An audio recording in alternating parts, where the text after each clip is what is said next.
Hey everyone, my name is Andrew Davis, and you are watching Conversations in Pop Culture. And yes, I am scandalous like an Ashley, and I do want to remind everybody that this episode is brought to you by my friends over at Pocket Jack Comics, and they do have a book out in comic shops called Guinevere and the Divinity Factory, which sort of came out April, May. It was in previews. Hopefully, your comic shop ordered a bunch of those that you could actually go pick up some copies. If they didn't get any, you should go bother them to see if they can order you some. As well as they got some other stuff like Palace of the Golden Princess coming and a variety of other books that are going to be out there. And I believe Guinevere and the Divinity Factory is a multiple part series. So I'm sure that you could jump in at any point, as well as they do run a Whatnot channel, and that is Pocket Jack Comics. And the link down below, if you're brand new to Whatnot, you get $15 off your first order, as well as if you use code Andrew, you get an additional 15% off some sexy comic art. But enough about that, because I have with me comic creator Piper Steed. So welcome to the show. Hi, thank you. No. I'm excited to have you. Obviously, your book is fascinating. It is on Fund My Comic right now, and you are fully $20,000 funded. I'm not exactly sure because I think it's been up there for a year, right? Yeah. Sort of. Right. So I'm not too sure if it's like it was fully funded for a while, but it's now as additional, but not the point. It's still up there, is where I'm going with this. And it's the Little Mermaid, not the Little Mermaid, the Little Merc, MERCMAID. I want to make that crystal clear. Crystal clear. So obviously, before we dive too much into your book, what is the basic premise of it? Because there's people who know it, and there's people who are saying this sounds really cool, but what's the book about? um Book overall, it is a different retelling of the classic Little Mermaid. Yes, there's a couple of pokes at Disney as well. But just take that and then add 80s action movie. Is kind of what we went for. So let me ask this, because now I'm curious, is that obviously I love The Little Mermaid for a lot of reasons. I love Disney princesses in general. But where did even this idea come from? Because people have had a lot of fun with Ariel. People have done things that are both good and bad to Ariel. Disney has messed it up and then reshot it and then messed it up again. To say it nicely. Hey, look, Disney can't get it right all the time. Just look at Star Wars. Bad example. But where did this idea come from? Because it's not even just so much Disney; it's also Hans Christian Andersen as well did The Little Mermaid. But a lot of companies have done The Little Mermaid too. So where did even the idea of saying, "Cool, we're gonna add guns to The Little Mermaid," for lack of a better word? I mean, It's all started with a shit post. A Twitter shit post. The we don't fucking curse on this show. I'm just letting you know. Oh, I'm so sorry. No, I'm joking. I'm joking. Oh, okay. The joke is we don't fucking curse on this show. That's the joke. I didn't catch the part. Start with the shit post. Continue. You can curse as much as you want. You just walked into it. You just walked into it so well. Sorry. Oh no. Okay, it started with a shit post in response to Disney had just announced or something the live action and was showing stuff, and you had your people going woo, and you had the other people going, what the hell is this? So Pixel Trader, that's what he goes by on Twitter. Don't tell him I forgot his real name. he's there's two co-creators, but he's the one that he just got inspired to make this shit post of a fake comic book cover with a funny little slogan, things are much deader, downwards wetter. Yep. He just really quick with AI made that in response, and it got so many please tell me this is real responses. And it also got me and the artist in his DMs going, we need to make this happen. This needs to actually be a real comic right now. I'm so inspired. So let me ask this, because obviously, and feel free to tell me to be quiet or if I'm wrong, but the way I interpreted your Kickstarter is that I don't view this book and this comic to be the next great American novel, for lack of a better word. That doesn't mean it's not good. I view it to be, this is a ridiculous idea and it's meant to be a distraction, which is what comics are supposed to be. And it's supposed like, and there's nothing wrong with that. I read plenty of things that are just fun to read, and I watch plenty of anime and plenty of shows that it's decent acting and it's well put together, but it's not the greatest Oscar winning performance or a Grammy performance winning position.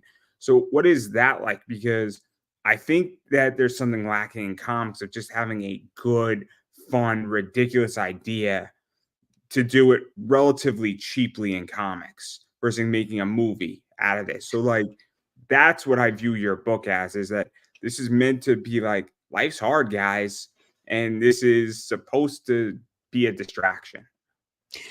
That's kind of how I was, I wrote it because a lot of parody stuff is a little bit too remember that time when that happened, this like I don't like a lot of parody stuff because it tries too hard to crap all over whatever it's parodying, or it just feels cheap, like knockoff cheap. This was I wrote it seriously, but it is supposed to be a ridiculous plot, but a plot that makes sense for what it is. If you're thinking in terms of like ridiculous Rambo 80s action movie, like, so I made sure it had an actual real plot. It was a real story. It had, the elements from the original, but here's a different take on them because we're going to be badass. I'm taking something and making it ridiculous for fun. But it needs to be ridiculously fun. But not so much that it's just stupid. So I gave it like a real plot as to why all this is happening, to actually get into it, and if you want to, with plenty of tongue in cheek, hee stuff like that. Um, for the most part, basically like what I wanted to read when I saw that cover, like the fake cover, like, oh, I got an idea for this. So you mentioned something very interesting, because right now parody is in a very interesting place for I know 4 or 5 people who are dealing with issues with parody, and everybody has a different response to how they're going to deal with it. And it's also, there is massive discussions right now in comics about what is parody, what isn't parody, what is okay to do, what isn't okay to do. And I didn't even view this book on the crowdfunder campaign of Fund My Comic. I didn't even view it as parody. I viewed it as a different interpretation, or a ridiculous interpretation, because you hand the Little Mermaid a gun. I mean, when I saw it, I'm like, this is really funny because it's a little ridiculous. You're handing a Disney princess sweet fairy tale of a gun. I mean, it just, I don't have any other response but to say this is ridiculous.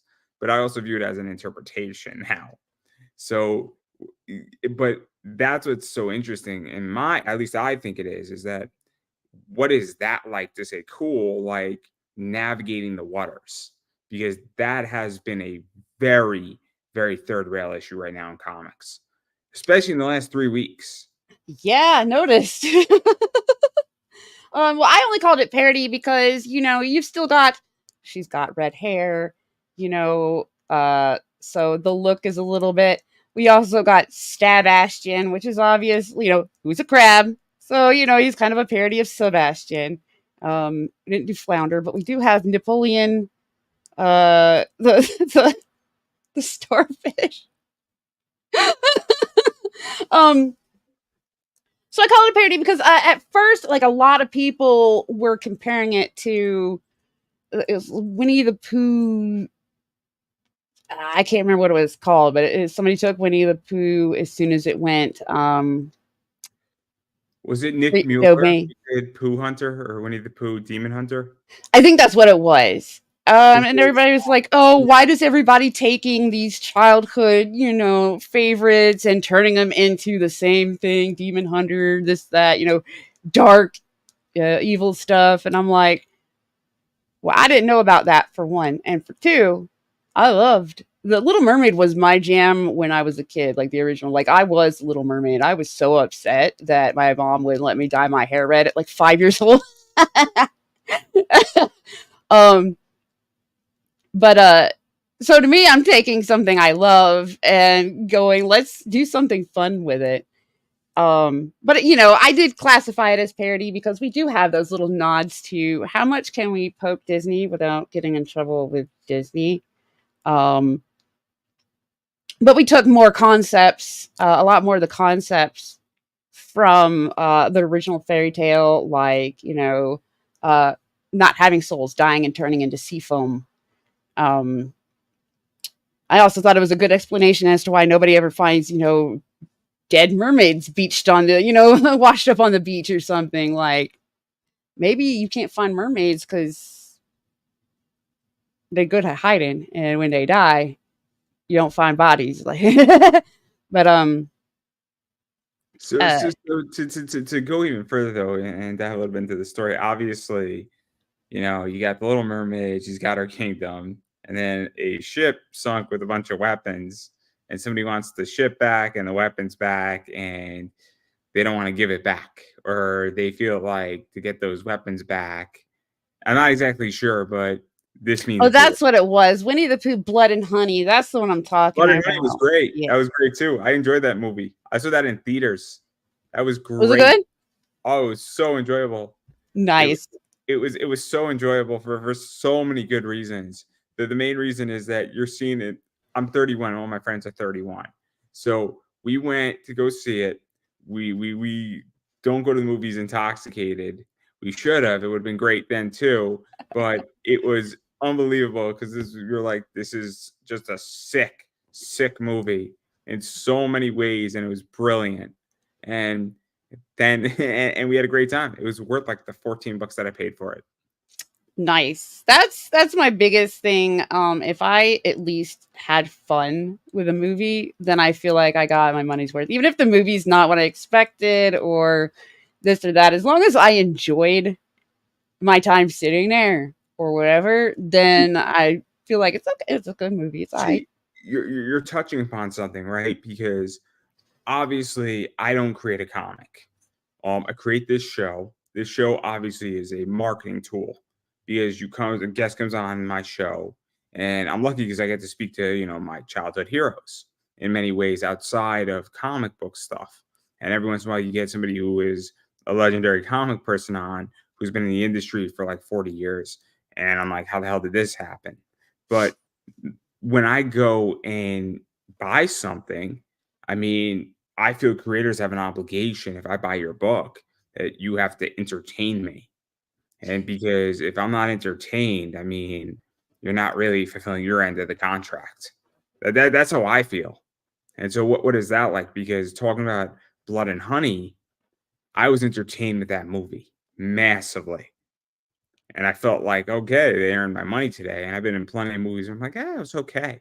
But there's also plenty of movies I don't see in the theaters because I'm like, I don't want to spend the 14 or $15.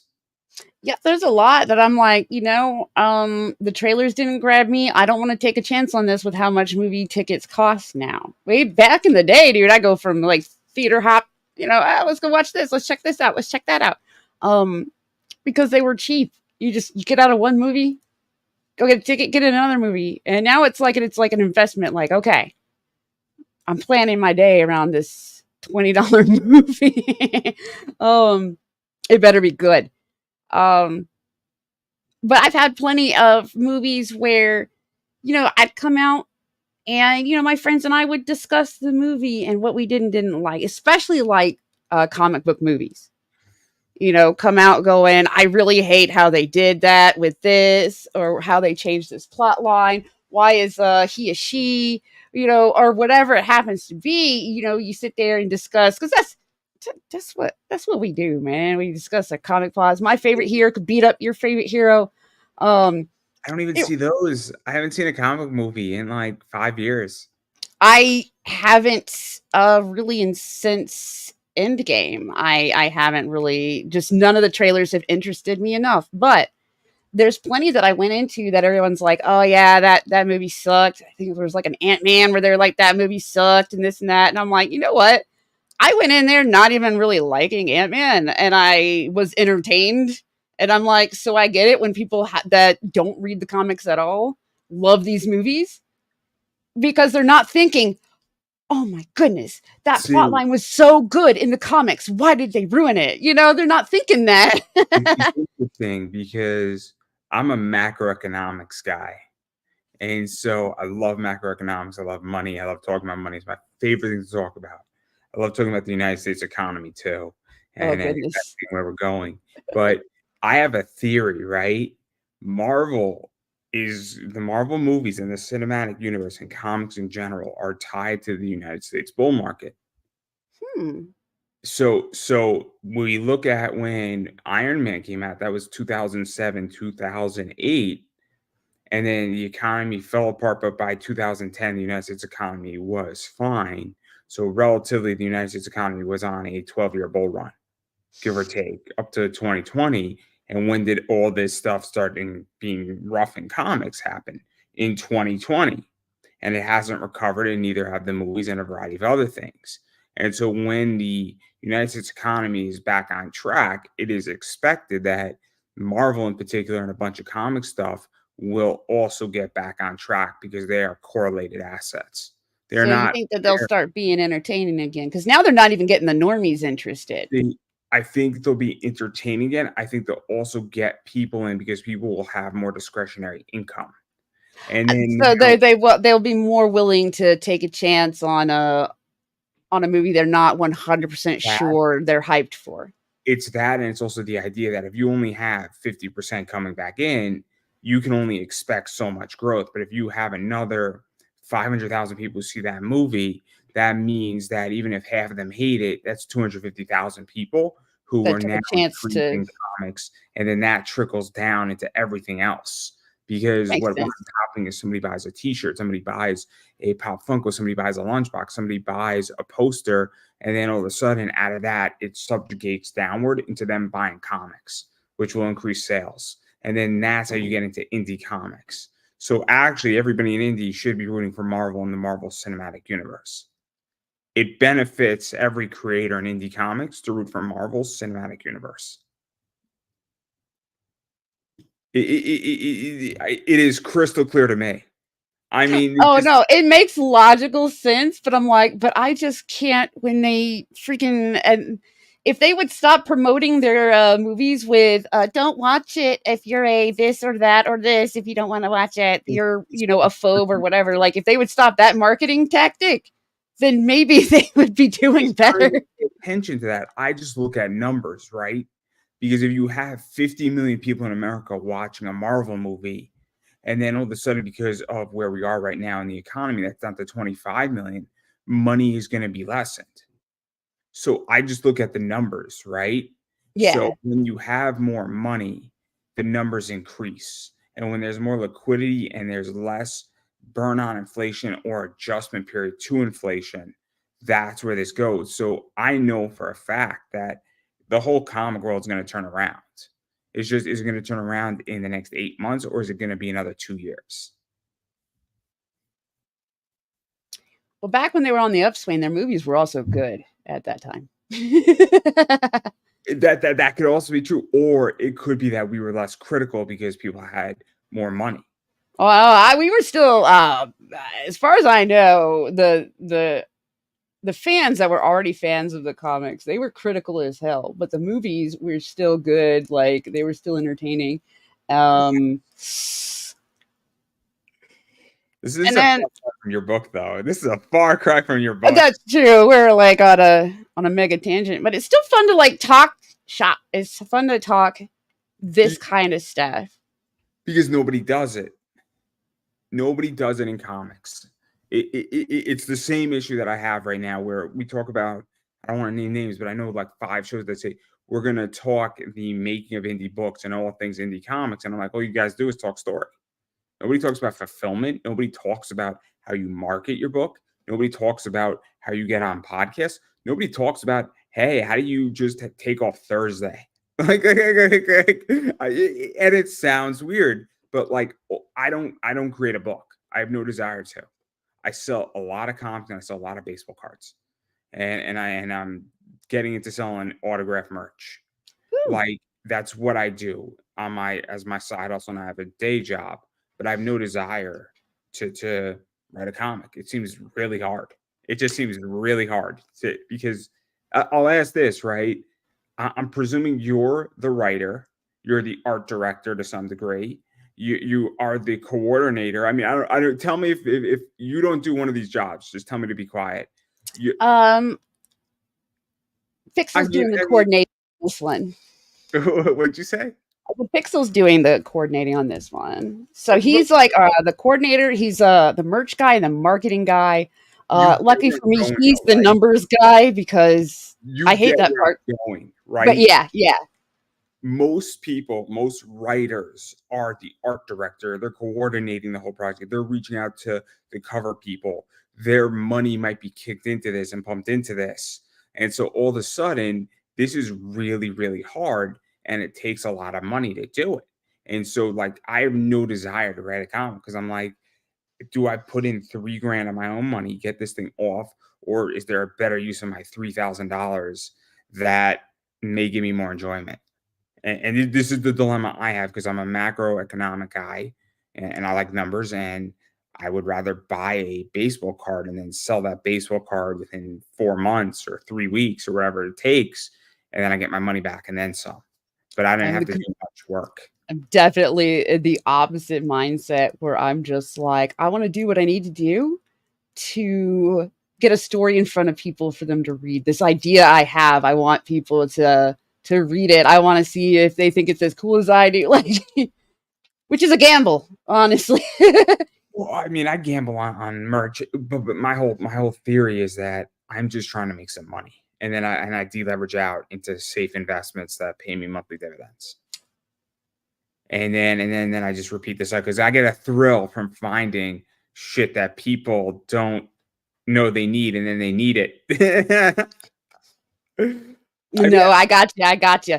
You're I'm just completely like, I'm not the numbers person. And so the dollar signs are like the last thing I think about when I'm writing. The dollar signs are the last part I think about. They probably should be the first thing. But I'm not in, like, I don't look, I hate math. I was in skilled slow math, for lack of a better word, is the nicest way I could put it. The issue wasn't that I just didn't get algebra. You give me a spreadsheet and you give me I could give you an economic analysis. I took AP macroeconomics. Oh my God. I was a monster in that class because it had nothing to do with math. It had to do with theory. Okay. We are kind of similar because I was actually in, like, I got into like honors math or something for like the smart kids, and even the teachers were like, "How did you get in there?" And I'm like, "I don't know. How did I get in here?" But it's because I realized that I can do math. Algebra is where my brain stopped. All of a sudden, it was like, but why though?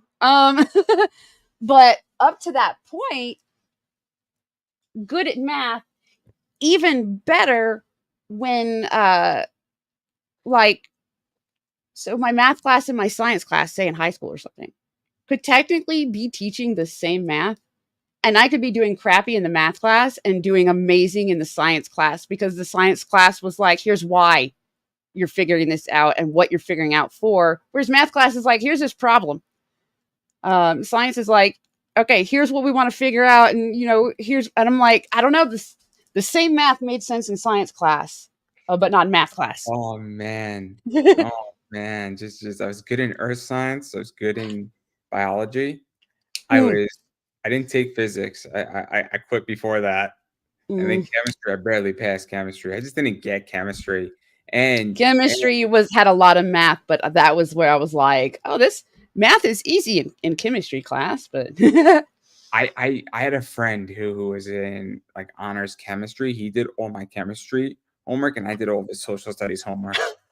Meanwhile, I had a lab partner and she thought I was like I got slow, for lack of a better word. She oh was no. she was cute. She wouldn't let me do anything. And she's like, "How did you get an A on that lab?"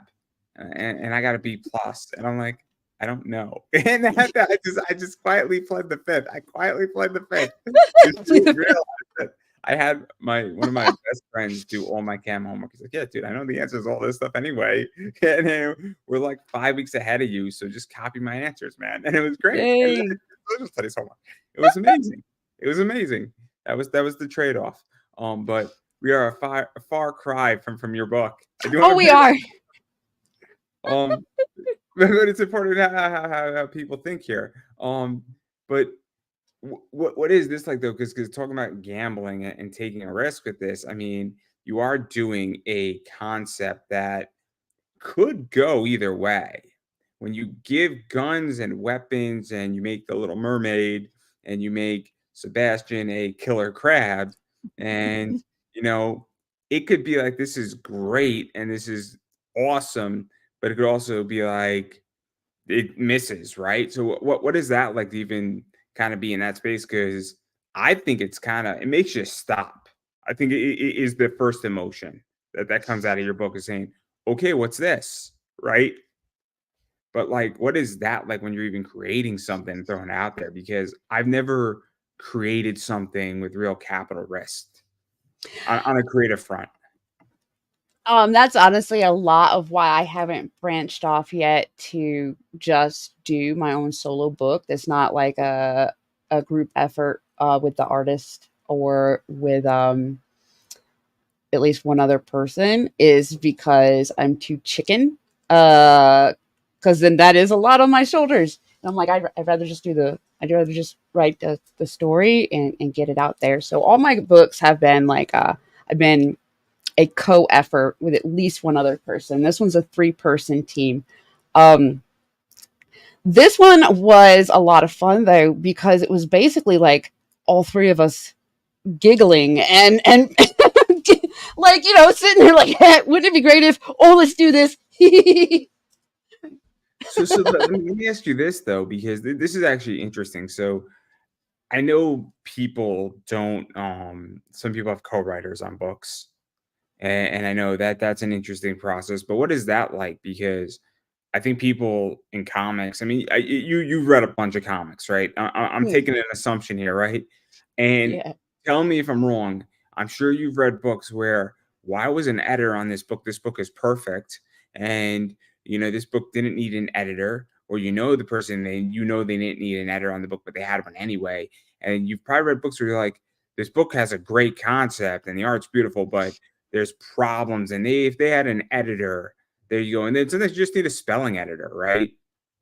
So sometimes it's just a spelling issue, right? Somebody doesn't have a comma, or there's just a few words misspelled, which Yeah. isn't the worst thing in the world. But then I've read plenty of books where it's like, it seems like I read from page 1, 2, and then page 3 skipped 6 pages.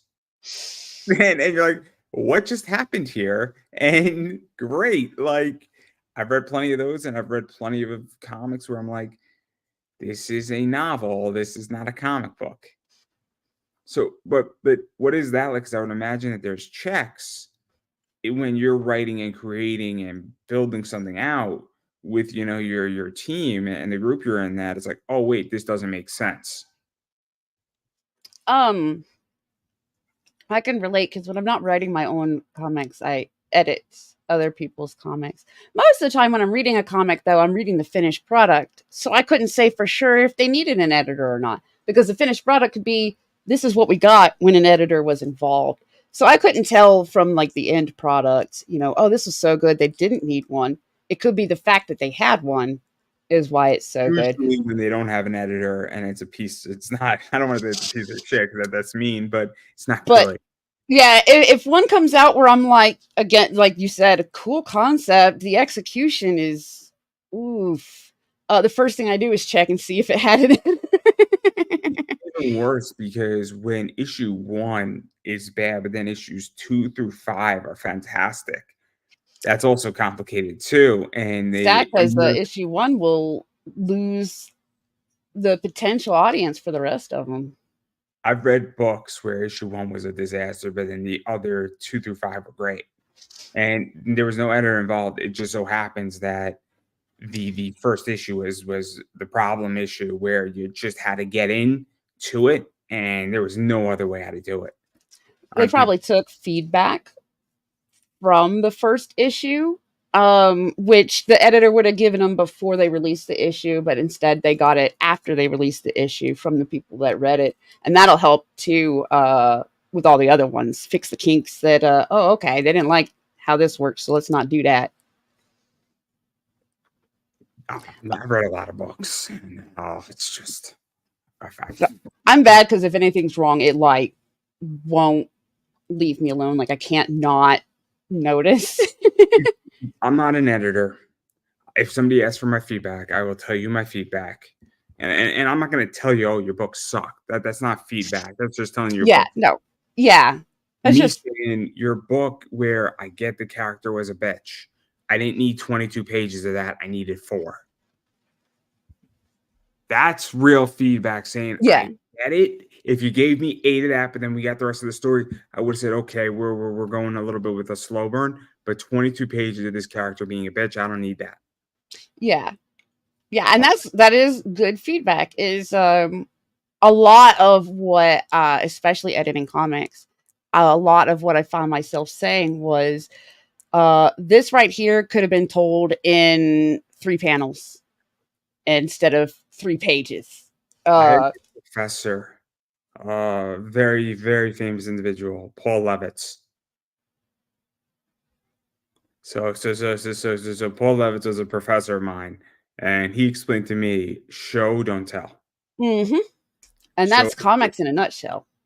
We had an assignment. So I wrote a paragraph of an ant crawling through my room of 6 inches in a paragraph. I don't think anybody understood what 6 inches looks like for an ant. It was amazing. It's like, dude, like it was a good assignment, but you know, I was nervous to read my assignment because I was young and it's tricky when you're reading things in front of your classmates because like, is this good or bad, right?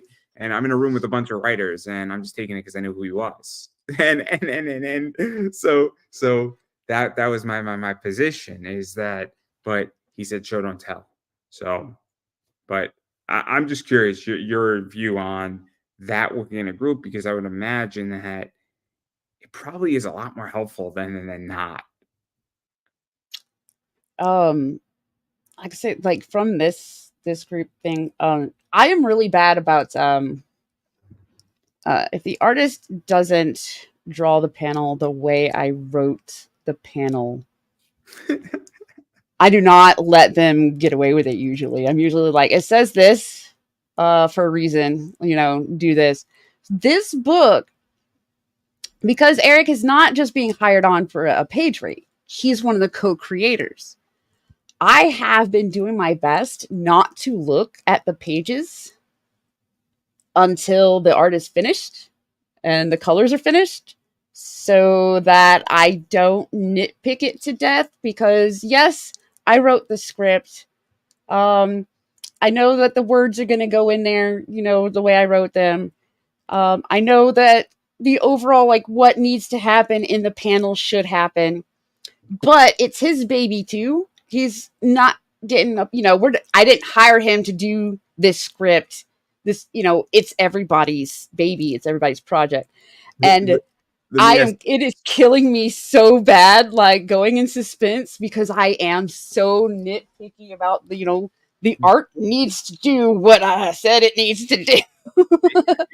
This is actually interesting because there are ways how to do business, and this goes into a business conversation. I don't want to dive too deep into it. And you could just tell me to be quiet and we'll move on.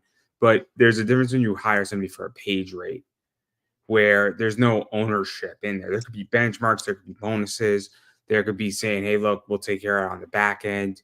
You could have comps built in there saying, hey, if you give me $10 off your page rate, I'll let you do a variant free of charge on this, and you have your own exclusive variant, and we're going to be printing these books, so you'll just get that discounted printing. There's things like that can be done that could move money around. But when somebody is an equity partner, that is a whole different discussion.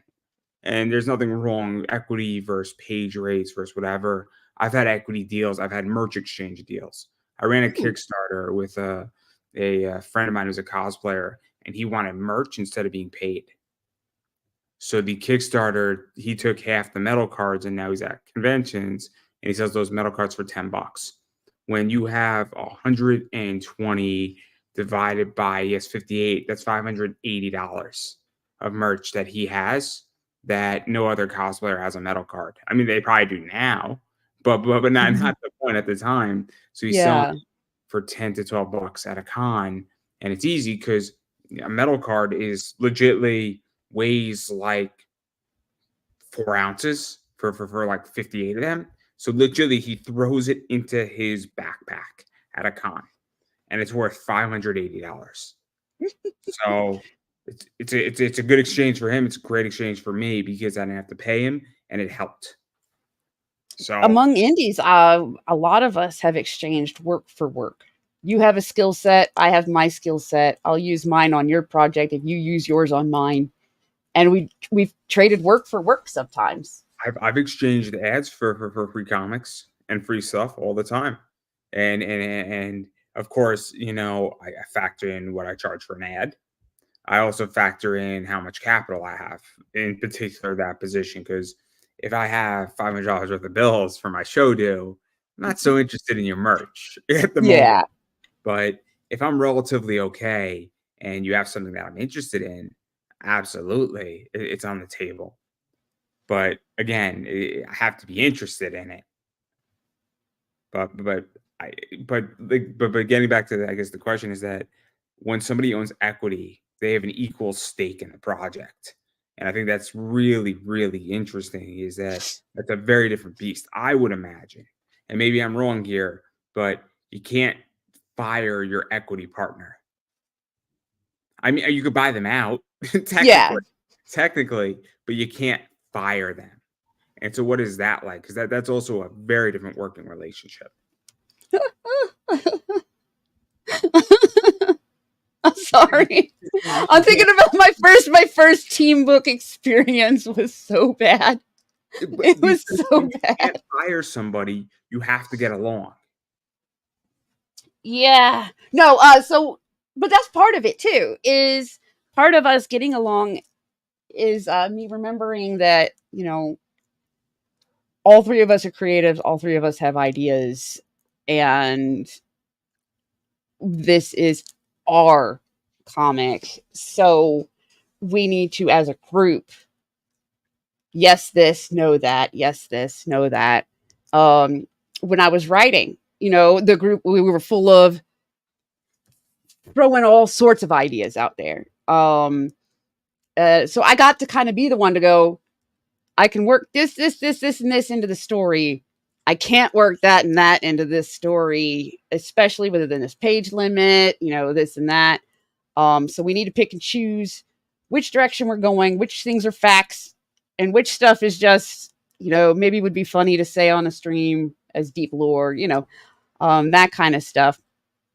But it is, because I'm aware of how nitpicky I am with art when it's a page rate. Because when it's a page rate, I hired you. I am paying you to do exactly what I'm requesting, which is draw these panels as they're written. If you have a question, you don't understand it, ask me. Don't just sit there and do it how you want and take it as a suggestion. But this, the artist is one of the group members. It is their book too. And that's why I'm like, I'm just not going to look I'm not going to look at the pages until they're too far done for me to nitpick, so that I don't nitpick. The only thing I've nitpicked is the design of one of the characters. I needed a certain way, especially since we had all like agreed that it was a certain way. So she was written a certain way. And then I found out that her original drawing was completely like opposite of anything that we had talked about. So I was like, who is this? I need the chick that we talked about. Like, I need the character that's in the script. So to I yeah. So to even go further into that though, because also I would imagine that it's complicated too because nobody's getting paid up front. You're getting equity. I own my eBay business. I don't get a salary. I get a distribution, and there's a big Yeah. difference between those two. Now there are nice tax advantages from distributions because if you don't take a distribution, it's not a taxable event. You know, Nice. and if you're paying down debt that you borrowed from yourself, it's also not taxable. But that's not the point here. That's tomorrow night, taxable events with Andrew. No, no, I don't have that show. Yeah, That'd be great though. it's a taxable event. Never say never. In the last month, about 10 people told me I should do a financial like hour on a Saturday night. I'm like, I'll think about it. But Do it while having a couple of those drinks. Like, I think that'll make it even cooler. I like to drop weight. I am really not interested in gaining any more weight.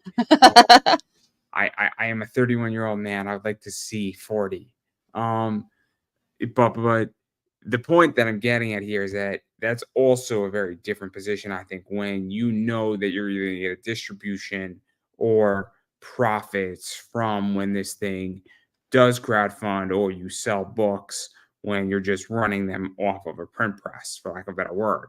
And that's also a very different position, especially with owners versus, because once you pay your artist, I mean, once they give you the pages, they're no longer really in the project. Yeah. They can move on to something else that makes them money. And I think that's what a lot of people don't consider about some crowdfunded comics is you know, we still need to make a living while making this. So, you know, if our artist isn't making a page rate because he's on part, you know, he is part of he's a co-creator, he still needs to draw other stuff so that he can eat while he's doing this. Because the crowdfunded money, we're not just paying ourselves. The crowdfunded money is going to specifically putting the book together, printing off so many copies so that everybody can have their neat stuff, their merch, and their, you know, it's going back into giving them stuff. And then if we're lucky, it takes off, and the overprint and, you know, whatever, maybe we'll have money to print more, you know, hopefully afterwards, the comic that they have helped produce takes off so that the co-creators can start making actual money on it. No. It's, I mean, I have a sponsor. It helps cover my expenses. And again, I don't make any money from this show directly. I obviously make money from other elements of the show because you meet people, you can do things outside. I get an insight of how the comic book and markets are going and even thought processes are going. And to some degree, it's a hobby. Also, the idea is that when I do an interview, and then if you slowly build up big enough, you get monetization on YouTube. You get monetization elsewhere. You could get private sponsorship deals, but it's a back end position. It's not a front end position. Yeah. Now, it's not expensive to do this. It's about $300 a year, which isn't bad for the most part. But I'll be honest, some guests want money to be on shows. And my response to that is saying, no, thank you. It's saying, I can't pay you. You don't, and my answer is actually a professional one saying, you don't bring enough to justify your asking price. I was going to say, I considered anytime somebody's asked me to be on the show, you know, instead of the other way around, I'm like, okay, cool. That's promotion, and you get a show theme out of it. You get a person to do a show with, and I get some promotion. Um, that's already a trade right there. It Uh, depends. So if I used to do 12 to 16 episodes. On 17, 18, 19, and 20, it's going to be $5 because of my spots are all filled up. So if you really need an interview and you need something on a Friday night and I want to spend time with my girlfriend, she's going to want a good reason. And so it's going to be $20 I'm making money. That's the reason. Yeah. because I have to make her happy or I get a pass with her. And if she's like, oh, you're getting $40 for the night on top of that, then, all of a sudden I'm giving up something that's mine. Well, that's still a case of somebody asking you. I was saying as an example when somebody with a show asks me and asks me first. Like the first thing I'm thinking is, well, how much are you paying me? That's not like my first thought. My first thought is, oh, cool. They're interested in having me on the show, and I get promotions for being there. It's also the idea that I share out a show. I'm happy to share out shows, and I shared a lot of links in a lot of groups. And again, an interview lives on forever, and then I cut up the interview later on, and then it's a bunch of micro content, and all of a Ooh, sudden, fast forward, now you're in a bunch of other things, and it's forever, and then it's searchable. that's cool. I haven't even thought of the cutting the up thing. Everybody tells me that I need to like start taking advantage of YouTube Shorts, and I'm like, I'm old. I don't how how Not shorts. necessarily YouTube Shorts. I used to. I just have 2 to 5 minute micro content out of every interview. And when you want to Hmm. have 8 to 10 pieces out of an hour interview, and then you put that up, and then you have like 15 of them that come out every 1 through 5, and then you repeat the cycle and cycle and cycle, and then you just keep adding more and more and more. I mean, I'm releasing a lot of content. That's true. Sometimes people are more inclined to sit for a 5 minute video than an entire, like 1 hour. Clip the best, make The the best parts. the the micro content is targeted purposely. It's targeted, and I understand that that's where I'm going with targeted content because I take a different approach than a lot of other people. The live is great. That's not where is the most beneficial.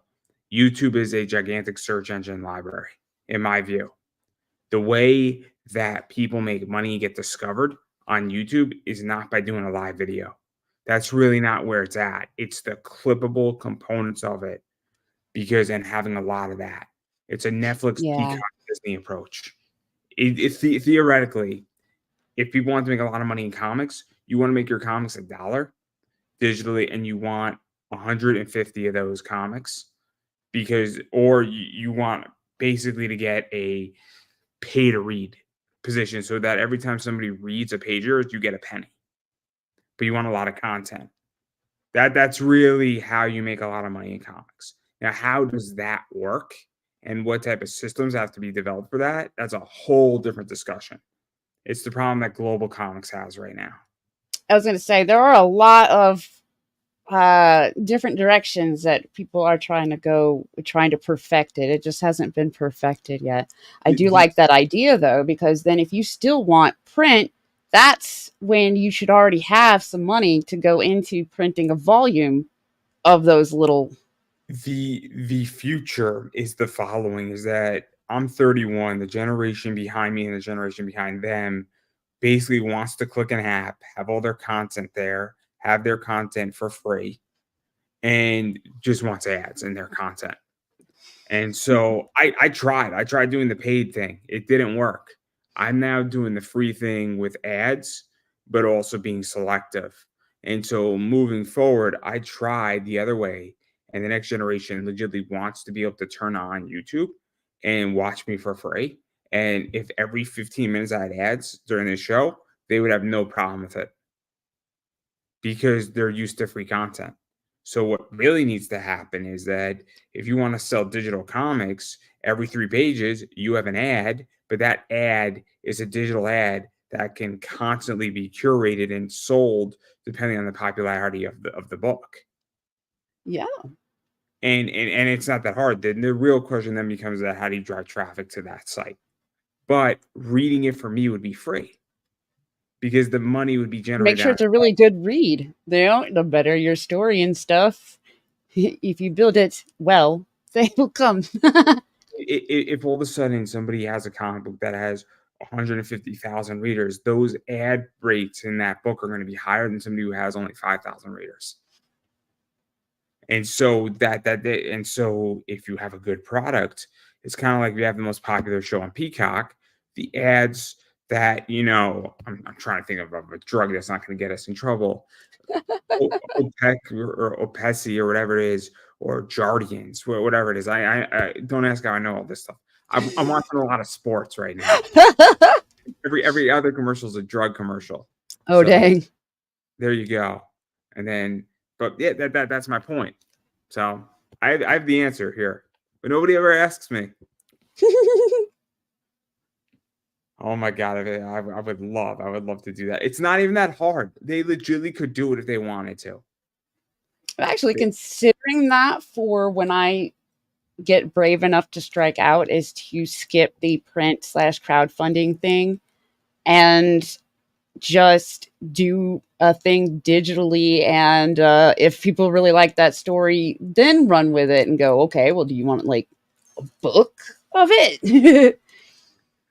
I interviewed somebody who did something, and we spoke about Survivor because he does a bunch of Survivor interviews, like the show Survivor.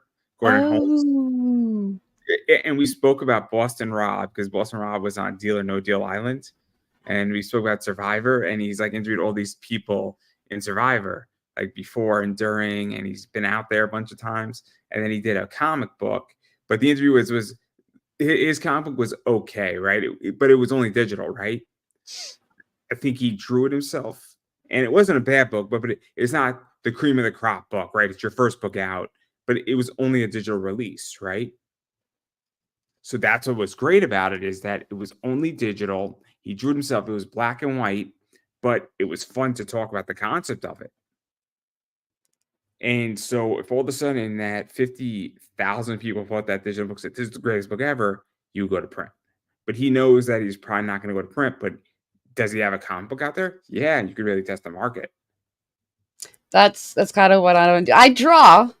I don't draw in these styles that, the books I've written that I want to see them in, or nearly as fast as, so especially like sequential art. I haven't really tackled that outside of doing comic strips for a couple magazines back in the day. Like I haven't really done sequential art, so I'm a chicken. But that's something else is like, well, I can poke at that too if I just stick to digital. I can do my story. I can draw it. I don't have to worry about other people's interpretations of my panels if I do it that way, or paying somebody else.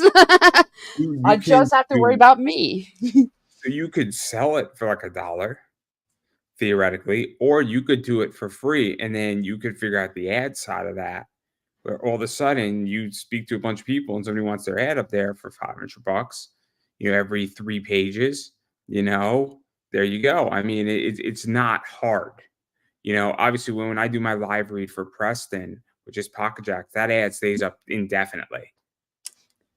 And so that's a whole different ballgame. And then when I do micro content ads, because I do sometimes put ads in front of my micro content, that stays up indefinitely. But that's very different than ads constantly moving, which Yeah. is where I think Global Comics needs to go. If they're watching this and they see that, I mean, it's definitely they could steal that idea because. But again, you need to really drive a lot of traffic, and I know there's 5 people that they need to speak to who have legitly driven millions, if not billions, of people to their websites. There's only 5 in the world, and I know I don't know all 5 of them personally, but I know the 5 names. It's not that hard to figure out who they are. It's I think 4 women and 1 man have driven billions of views to 5 websites, if not trillions, which is insane. But I'm not about to make introductions for free. But I digress. I do want to talk about something that you skipping the whole crowdfunding thing, but because you're on an interesting platform of Fund My Comic. So why'd you go there? Because that Luke Stone, he's something else, man. He's something else with his nice funky hats and I then his love nice Luke. blue music guitar playing. Um and moving out to the Midwest. No, I like Luke too. I think I've had Luke on like 4 or 5 times. I just like teasing Luke a little bit about that. Oh yeah. No, I love Luke. He he reached out to me originally to be editor on his hybrid series, and from there, just like, I don't know, we just got along. We are so different from each other, and it does not matter. Like, we get along so freaking well. Um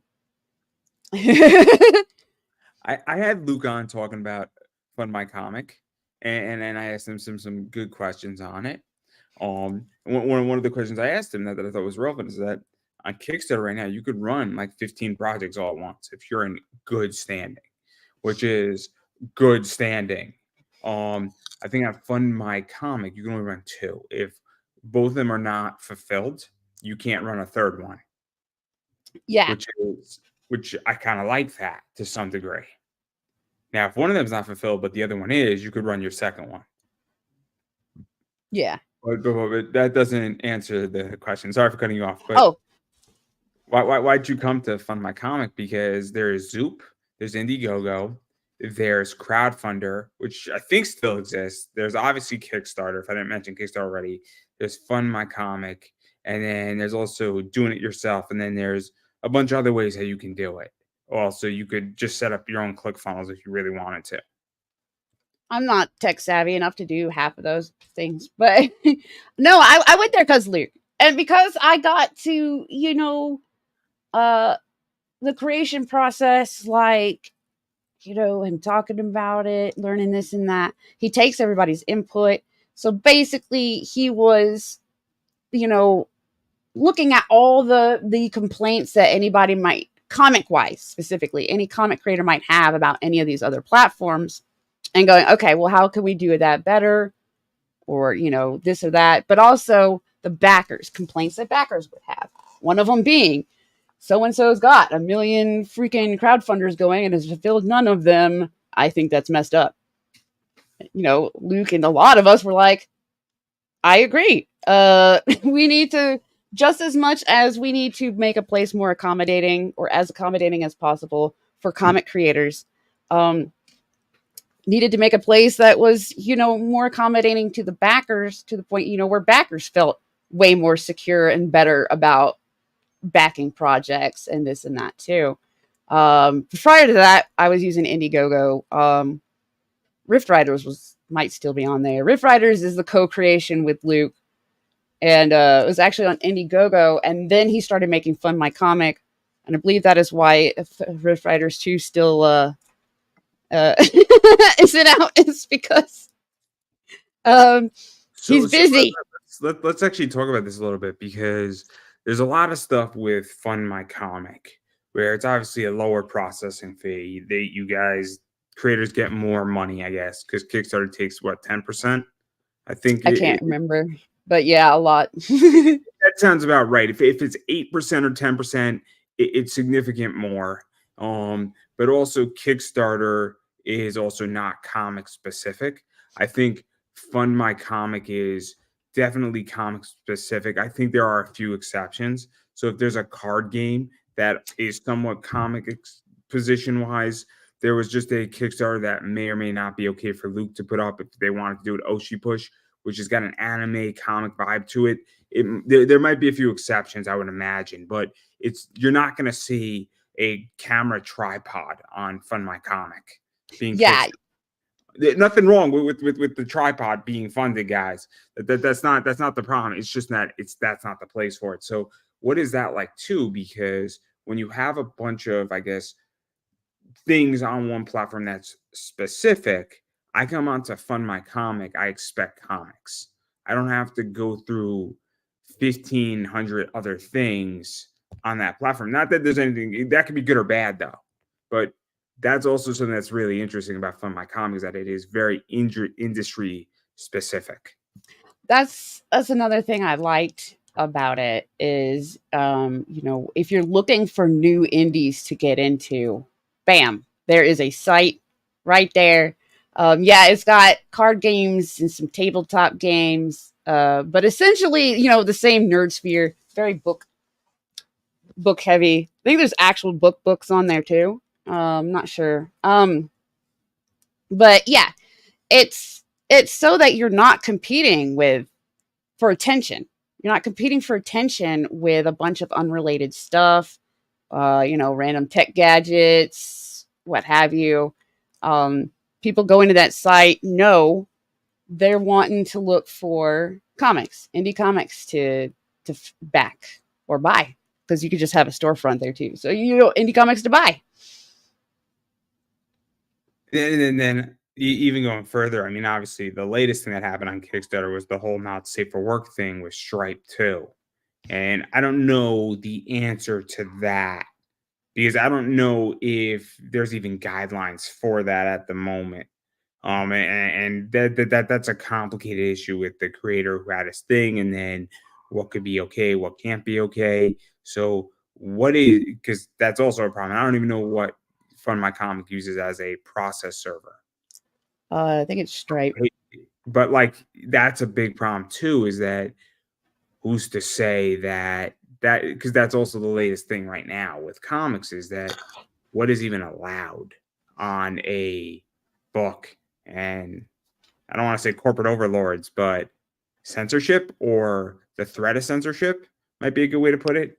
So that was one too, that was a big complaint, because previously sites were just kind of randomly, a lot of the crowdfunder sites were just randomly enforcing random censorship. But like, your comic that got censored could be featured right next to a comic doing the same thing that you got censored for, and they're just fine. So he is beholden to the payment processor, but basically what the rule is on Fund My Comic is just, outside of like, we're not doing pornography, these need to actually be like, stories and this and that. Outside of you're good to go, basically, as long as the payment processor is allowing him to say that you're good to go, which is and it's usually pretty fast, but there is a before you post he doesn't do that, letting you post your stuff and getting a bunch of backers and then going, oops, we're pulling it because guidelines. He looks at the thing, make sure that, Stripe isn't going to pull anything on you, and then it's live. It goes live.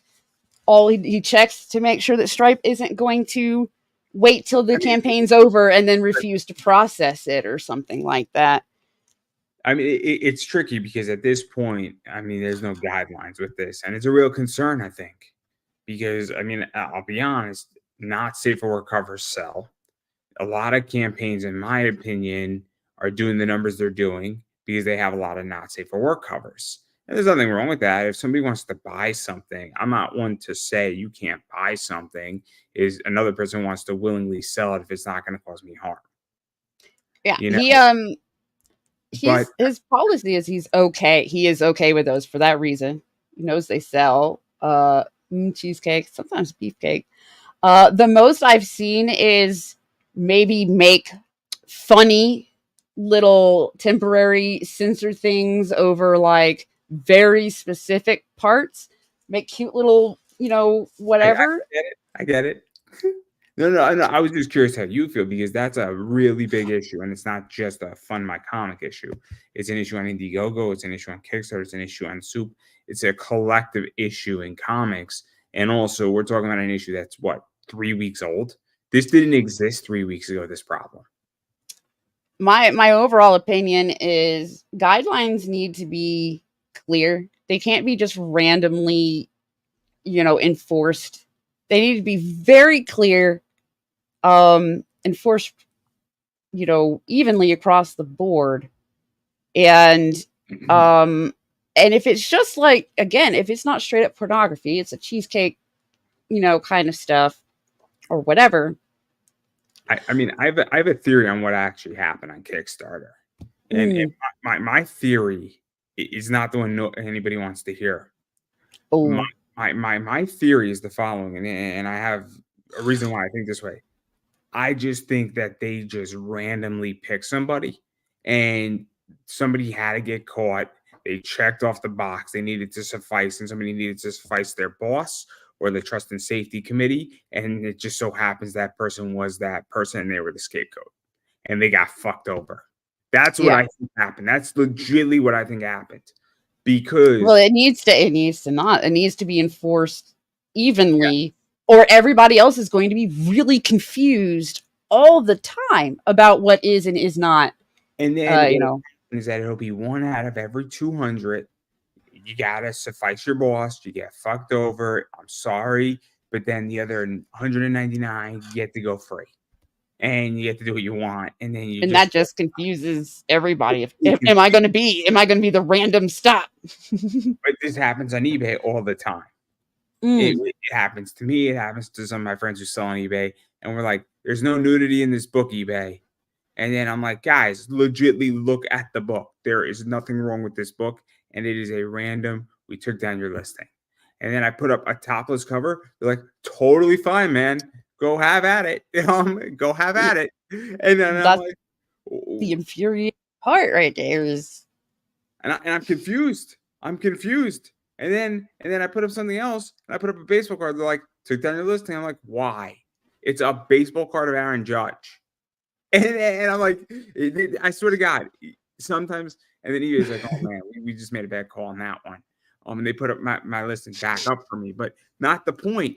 The point is that that's what I think happened with that creator. Is I just think he was just targeted because somebody wanted to impress their boss. They needed to get a number up. They needed to get a status up. And I think it's the same reason why sometimes people get pulled over for driving 5 miles over the speed limit. Somebody's got people are going like 20 miles over past you. They just stopped person A because nobody's around and they can do it. And they say you were speeding because they're one ticket away from their quota that they need to make for that month.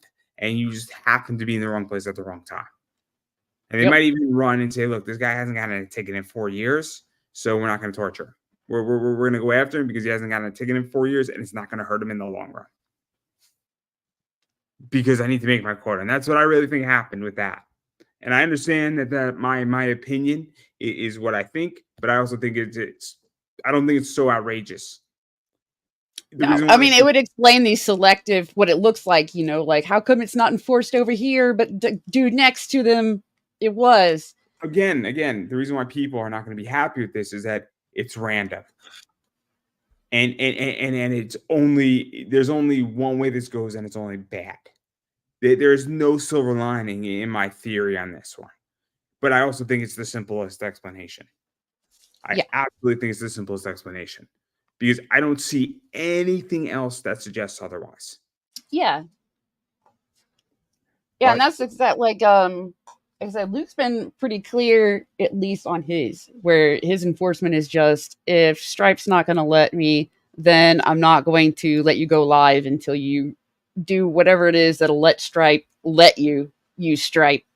And outside of that, just, it still needs to be like a comic or something and not like hardcore hentai or something. My idea. No. I know, right? There's some hentai has a good plot, dang it. I was gonna sell it all. I was gonna sell it all and I was fully committed. I was gonna tattoo fund my comic across my chest. It's gonna be a walking billboard, walk around, hentai approved. But I wasn't gonna spell hentai the way people think I was gonna spell it. I was gonna put a tattoo of a picture of a hen, and I was gonna put Tai from Digimon, and I thought it would be clever. Okay, I'm fully committed, everybody. Damn. I'm fully committed here. But I guess that's just shot down. But you know what? Pixel still wants to do a Kickstarter. Pixel likes Kickstarter. I don't. Personally, because I've just never had a good experience as a backer or a user on Kickstarter. I don't like it. Pixel does though. So Fund My Comic should fund the making of the book. Kickstarter will be like a second chance. Like if you really, really, really don't want to go over to buy it through the storefront of Fund My Comic, come over here to Kickstarter. You've already got plans for exclusives so that you still feel like, if you didn't back over there, you feel like, you backed something, you get special stuff that, those guys don't get, nobody else gets, and stuff like that. But it's a Fund My Comic is we're going to finish the book and start fulfilling there before we do a Kickstarter. Yeah, that's something that bothers me massively on platforms is when people go either Kickstarter, Indiegogo, crowdfunder Zoop, and then they haven't fulfilled the book on Kickstarter.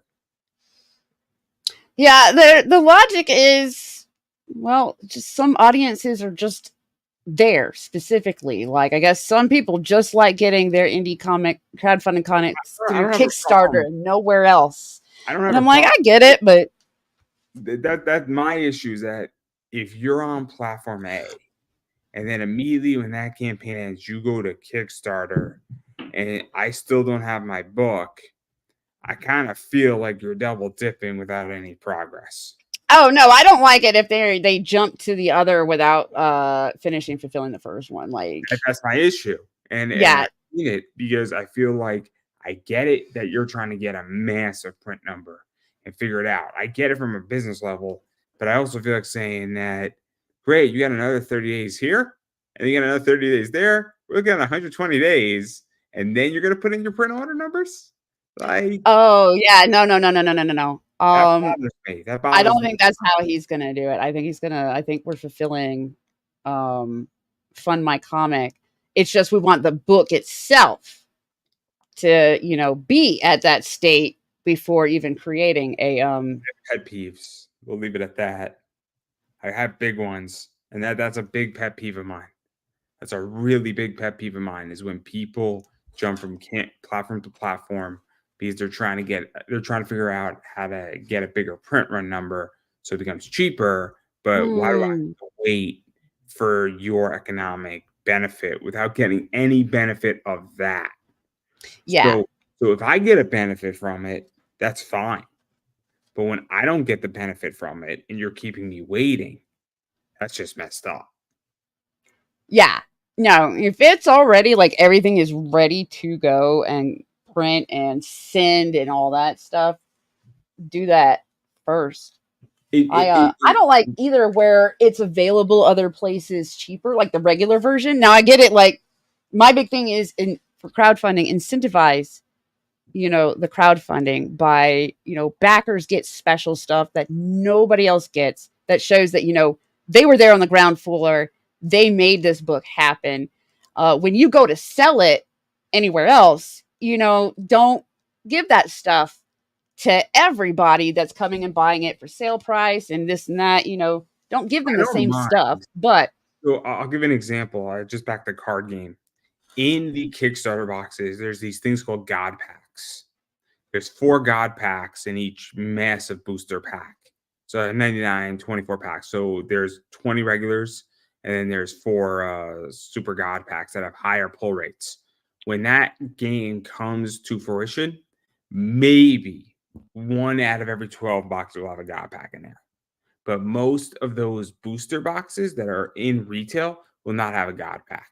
That's exactly what I'm saying. Incentivize backing by, giving something to them that people buying at retail or whatever aren't going to get or not going to get, as much of, what have you. Something that lets, the backer feel like, yeah, I'm cooler. I'm cool because I came in early so that this project happens, so that people get the chance to go buy it retail. So it really irks when crowdfunders will crowdfund a comic and people find out that they can buy it cheaper at retail before they get what the tiered their backer rewards, that they can actually go and get it like I keep wanting to say over the counter, go to say Walmart and get it for cover price, way cheaper, while they're still waiting for their version. And there's like barely any difference between the versions, if any. That's when I'm like, and it's happened, and it's been a big blow up every time it happens, and it should be a big blow up every time it happens, because that's not cool. I agree. It annoys me. There's a book right now that I'm waiting from Kickstarter, and I can get it from Amazon, and I'm just like, why did I back the Kickstarter? And that's how I feel. And I'm gonna be excited for the book when it arrives, but I'm like, where's my fucking book, bro? Like, because it's not even a comic. It's an art book that's not comic related, but it's cool. It's music related, and I'm just like, it's a poster book. It's an awesome book. So when somebody's been working in music for like 30 years and they have legitimately 400 posters that they worked on, it's cool to see those in nice paper. Yeah. Because some of those posters are really expensive. I know, because I'm eyeing a poster right now from France that's gonna run me like $800, but it's a beautiful poster. Damn. It's Battle Royale done in Scott Pilgrim style. Oh, that's cute. So it's like all the top scenes from Battle Royale done in like Brian Lee, Scott Pilgrim style, and it's a beautiful poster. And there's only like 400 of the posters in the world, and the poster is going to run me about 600, and then framing is going to run me another 200. Yeah, that's. If you're gonna pay that much for a poster, you want it framed too, for sure. I mean, the guy I'm taking to on a frame, I'm gonna be like, yo, there's like 400 of these in the world. I'm a little scared. I'm not even touching it, and it's gonna be beautiful. And when people see it, they're gonna know exactly what it is, because Battle Royale is an amazing manga. It's an amazing book, and it's an amazing movie, and everything it's done, and it's just sick. It's the Hunger Games just 50 times better, because it came before the Hunger Games.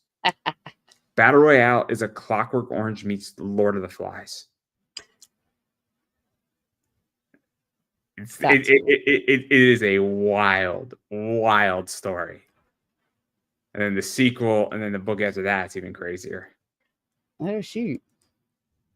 But you already had me sold on the poster, because I was just like, "Oh, that sounds cool." It's a poster, and they don't come up. That's why it's expensive. And let's just say Caitlin Clark's paying for it. So, oh, it's just terrible. It's so terrible. Ooh. Her I can't keep her basketball cards in my eBay store, everybody. I'm sorry. Like I bring them in, and then they sell out within a week. Dang. Yeah, she's a big deal right now. You're buying at wholesale, so you buy a card for $4 and then you sell for like $7.50. You're not making a lot of money per card, but when you're selling 50 of them, all of a sudden, even with free shipping, that cost me 64 cents. I'm making like $1.50 a card plus my $4 back. Then you redeploy the $4, and fast forward 50, 60, 70 cards, every week or every 3 weeks, within like 90 days, I have the money for my poster. This is how I break things down. Who would have thought the NBA, guys? I know, right? Except her autograph's massively expensive. Ooh, I bet. The cheapest one's like $350 on a card, and I'm just like, ooh. I should have bought her autograph card for like $100 when it was her rookie autograph card. The basic 99 was $100. Oh. Because that would have been personal. That would have been my personal collection. But I digress. That's neither here nor there. But obviously, I mean, there's some other stuff too that's out in this thing too. I don't know how you feel about sharks and cocaine, but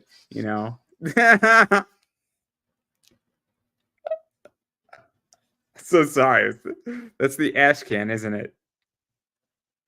Cocaine shark, or is it shark cocaine? What is it? It is Cocaine Shark. Funny story behind that is when I was writing the script, I wrote Cocaine Shark into the comic script before I found out that Eric had already made a mock-up cover for Cocaine Shark. Because he was sitting on that idea before the Little Mermaid stuff came up. And so I was like, well, shoot, I thought I was clever putting a cocaine shark in this book. And you were already sitting on the idea of Cocaine Shark. So let's make your Cocaine Shark book happen. And that's what is also taking it longer is the page expansion and the ash can were unlocked where, okay, we can afford to add these in to print run now. So that also means more pages to be drawn. The way the ash can is working is that's 100%. Eric gets to do whatever he wants. He's drawing it. And then I get to come in and come up with dialogue with what he's drawn, which is actually how a couple of pages in the Mermaid book were done was just he drew up a page, like a random page, and he's like, I just really want this scene to happen. And I'm like, all right, give me, let me finish the script and I'll tell you what page number that page is going to be. Hold on. So, and I would go in and write it in to make sure it happened. Which is a lot of fun. Like, this is the most fun I've had working on a book is Mermaid. And I think it's because of the nature of the book and the people involved. Like I said, we're all giggling like we're like super edgy, like middle schoolers, like, oh, what if? So let me ask this, because obviously the ash can is a stretch goal reward. So how does that work right now? Because you've been funded fully for a while, and is there a cutoff with that? Because I know your storefront is still open, but I think you're still working on the book. I don't think it's gone to print yet, and so what's the deal with that? Because it's tricky sometimes when you're in that situation, because stretch goals can be limited, but also, stretch goals don't have to be per se. But also, I don't think you want to be printing 50,000 ash cans. We will if we have to. Oh boy. Because they will go to backers up until we go to print. I'll ask this way, because this is the question, I guess, is that if I back it tomorrow, what happens? Ash can or no ash can? I believe you should be able to get the ash can. Essentially, well, for one, everybody permanently is getting the extra pages to the original book because the story was able to be longer, lengthened, which I really like. Cutoff date should be like no extra pages for you. Yeah, no, you're missing. You have to miss like this much of the story at the end there. Take out like pages like 22 to like 40. Oh, it'd be like no pages for you. You want those? It's extra. You got to buy them separate. You should have a separate add-on. Oh, that'd be great. If I ever do a campaign, I swear to God, one of the tiers is going to be, we will crumple up your book for you and then ship it. We will sign the book in a crayon and send you the crayon with the book. It's going to be another one. I know my friend, he goes by internet personality, call me Mark. He's got some books. And aside from his current one, his previous books were like joke books just to kind of, get eyes turned his way and stuff like that. But the campaign for his joke book was freaking hilarious. He was offering the not chromium cover in which he wrapped the thing in tinfoil for you.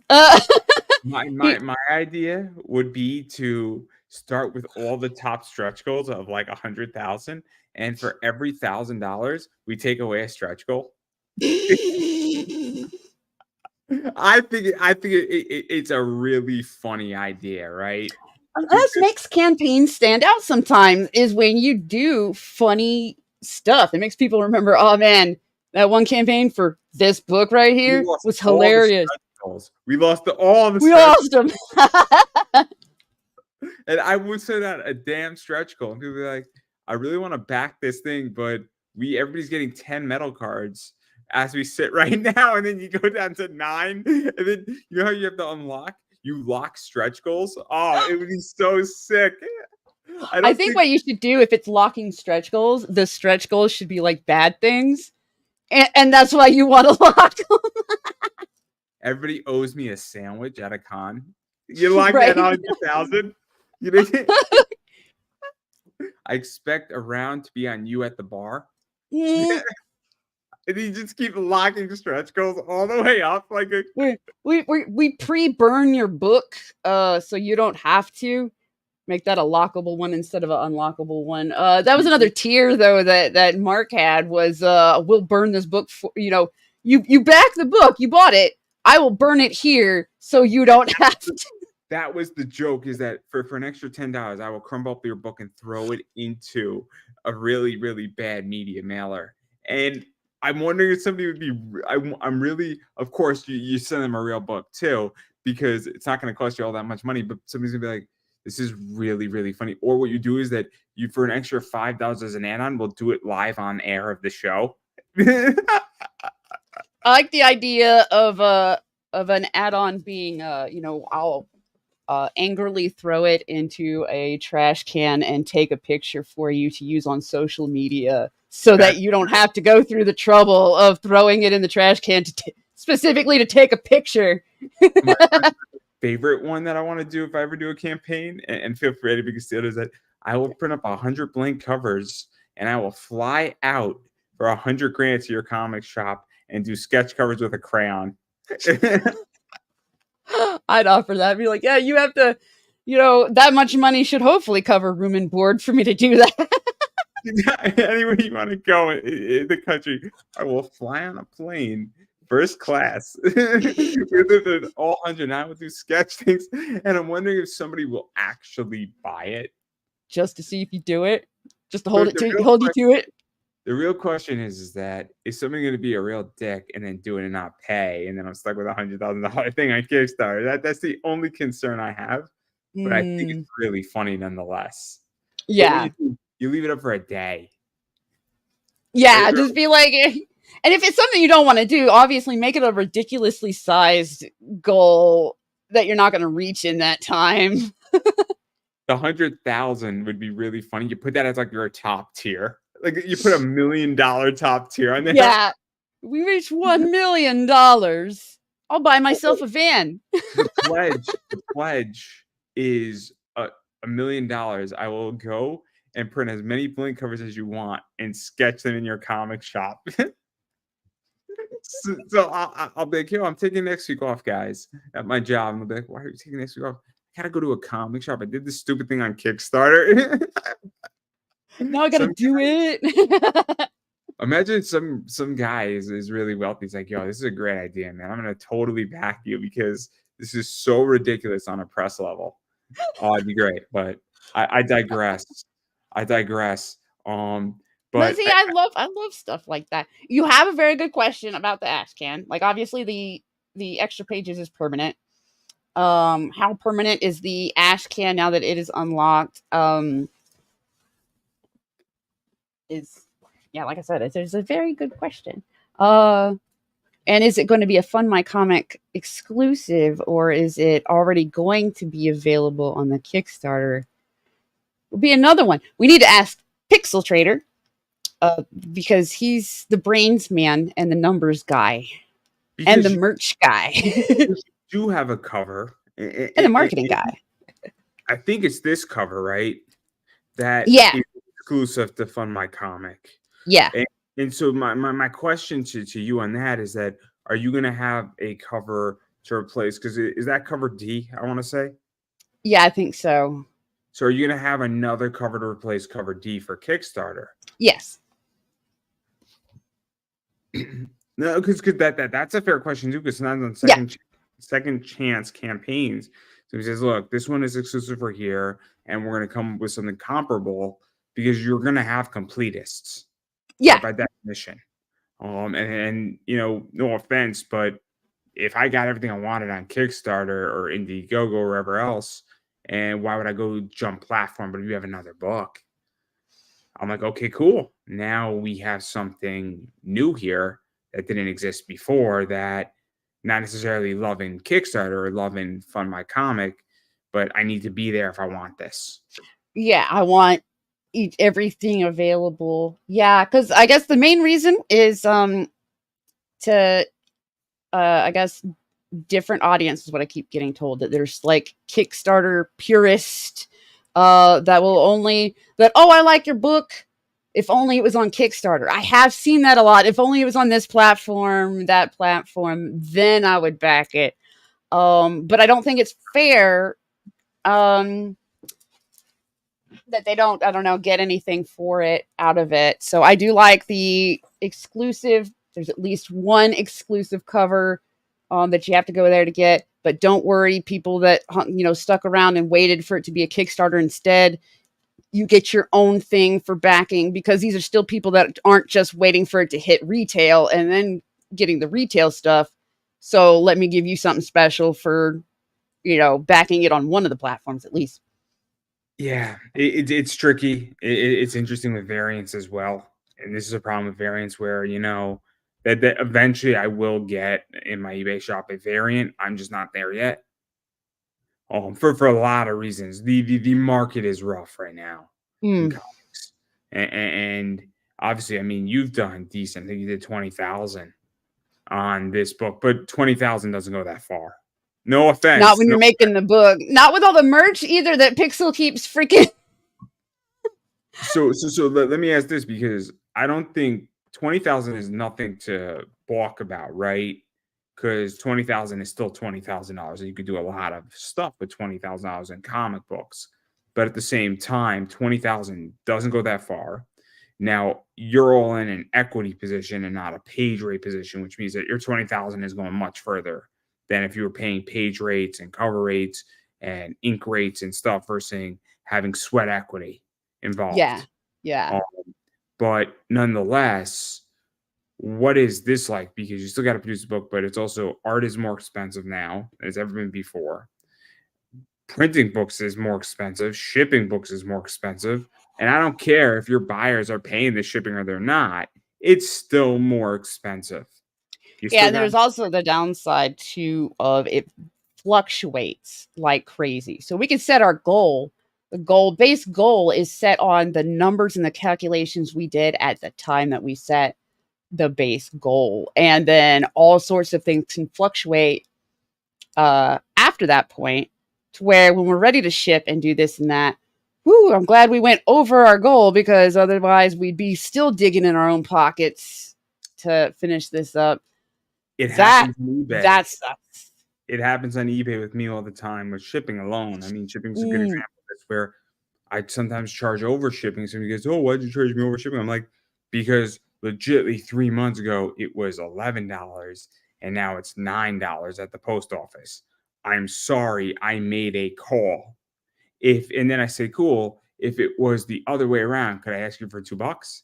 And Britain's like, no, you couldn't do that. I said, exactly. Would you like to go find another team and not play for the New York Jets? Anybody know that movie? Anybody know that movie? no. It's a great movie. It's Mr. Deeds. Oh, the Discordia comic shop has the same goal, because they do. Yeah, yeah, and that's like, in an ideal world, everybody'd be able to afford to just already have the comic, and you were literally just basically selling it through a crowdfunder, or just raising, Money for printing and yeah, shipping. printing more of them. Yeah, and that's it. I know plenty of people who so let me ask this, because somebody has enough skin in the game to wants to do a 32-page book, which is, I think, 28, 32 pages, I think, is the average for a one Yeah, issue, if it's not an yeah, oversize. So my take, and again, I haven't produced a book, so I could be completely wrong here, but I think 28 to 32 pages is ideal. I know plenty of people who have about enough to do 16 pages on their own, and then they need money to get the other 16 done and then print the book and ship the book, and it's still going to be tight. I also know plenty of people who say, I have 3,500, I'm scraping money together to do my book, and I have all the art. I have 3 covers covered somewhat, or the Kickstarter is going to cover cover C, which is the more expensive cover, and then it's the printing and the shipping of the book, and they just don't have the money to do that. And then there's other people who say, look, my objective is that the art is already done and that everything is done on the book, but I just don't have the money to print it because I've taken money from my job and other things that I'm doing and side hustles, and I got my $4,000 or 4,500, and all the art's done, all the covers are done. I just can't print this shit without Kickstarter. And I think Kickstarter is meant for all of those people, but also, Yeah, I hate the arguments over if you don't have such and such, then you shouldn't be making a book and this and that. I'm just like, the crowdfunding is for crowdfunding. However much you need to fund, that should reflect in your goal. Then reflect that in your goal and on your campaign. Show how much you have done. Like, I won't also back something unless they have something already done to show. Like, I've seen campaigns that are just, here's this character sketch and here's our plan and basically here's the plot. And I'm like, at least put up enough money to have something to show people to get that confidence in you. it's an issue where I feel people need to have skin in the game. I feel people need to have skin in the game. Yeah. And that's what that shows. You have like things already done, already funded for people to look at on your campaign. That shows that you've already invested. In my eBay store, and I understand it's a little bit different, but the argument is the following: is that I carry a lot of merch, and I'm carrying anywhere from 27 to almost $70,000 worth of merch. That's not what I paid for the merch, but it's a lot of merch. It's a lot of money. It's a lot of capital that's been put in. I think it's a real problem when people don't have real capital in. Now, somebody only has 5 items, but they have $250 worth of items. That's their capital level, but they put something in as a starting business. When somebody doesn't have anything in there, and even on a Kickstarter, if you can only afford 6 pages, I'm not going to criticize you, but if you got to make it look pretty, you got to make it look nice, you got to tell me why you only have 6 pages to some degree. And you got to say, look, we're doing a 20-page book and I only have 6 pages because that's what I can afford, but my goal is this, and I know where to find the other money. So I think the goal should reflect how much you've already put in. And yeah, it should reflect. And two, another one about low goals versus high goals. Having those low goals that if you only meet that goal, but you actually needed more than that, don't do that. Don't put a low goal if you can't is a different piece, accomplish. Though. Yeah. If you can't accomplish it though with that low goal, it depends. It depends. So if you're doing certain projects, you're gonna fund $30,000-$40,000. So yeah, that is fine. Yeah. I'll give an example. Zenoscope's a good example of this. They did the Wonderland trading card series. They were gonna do 50,000 minimum, if not 90 or 95,000, very, very easily. They can put whatever number they want on there because they know. My friend Paul Gomez, and I love Paul, he's a good friend of mine. He can't put $100 goal. He has to put like a $1,500 goal or $1,000 goal because he needs more than 1,000, but he needs like 1,500 or 2,000.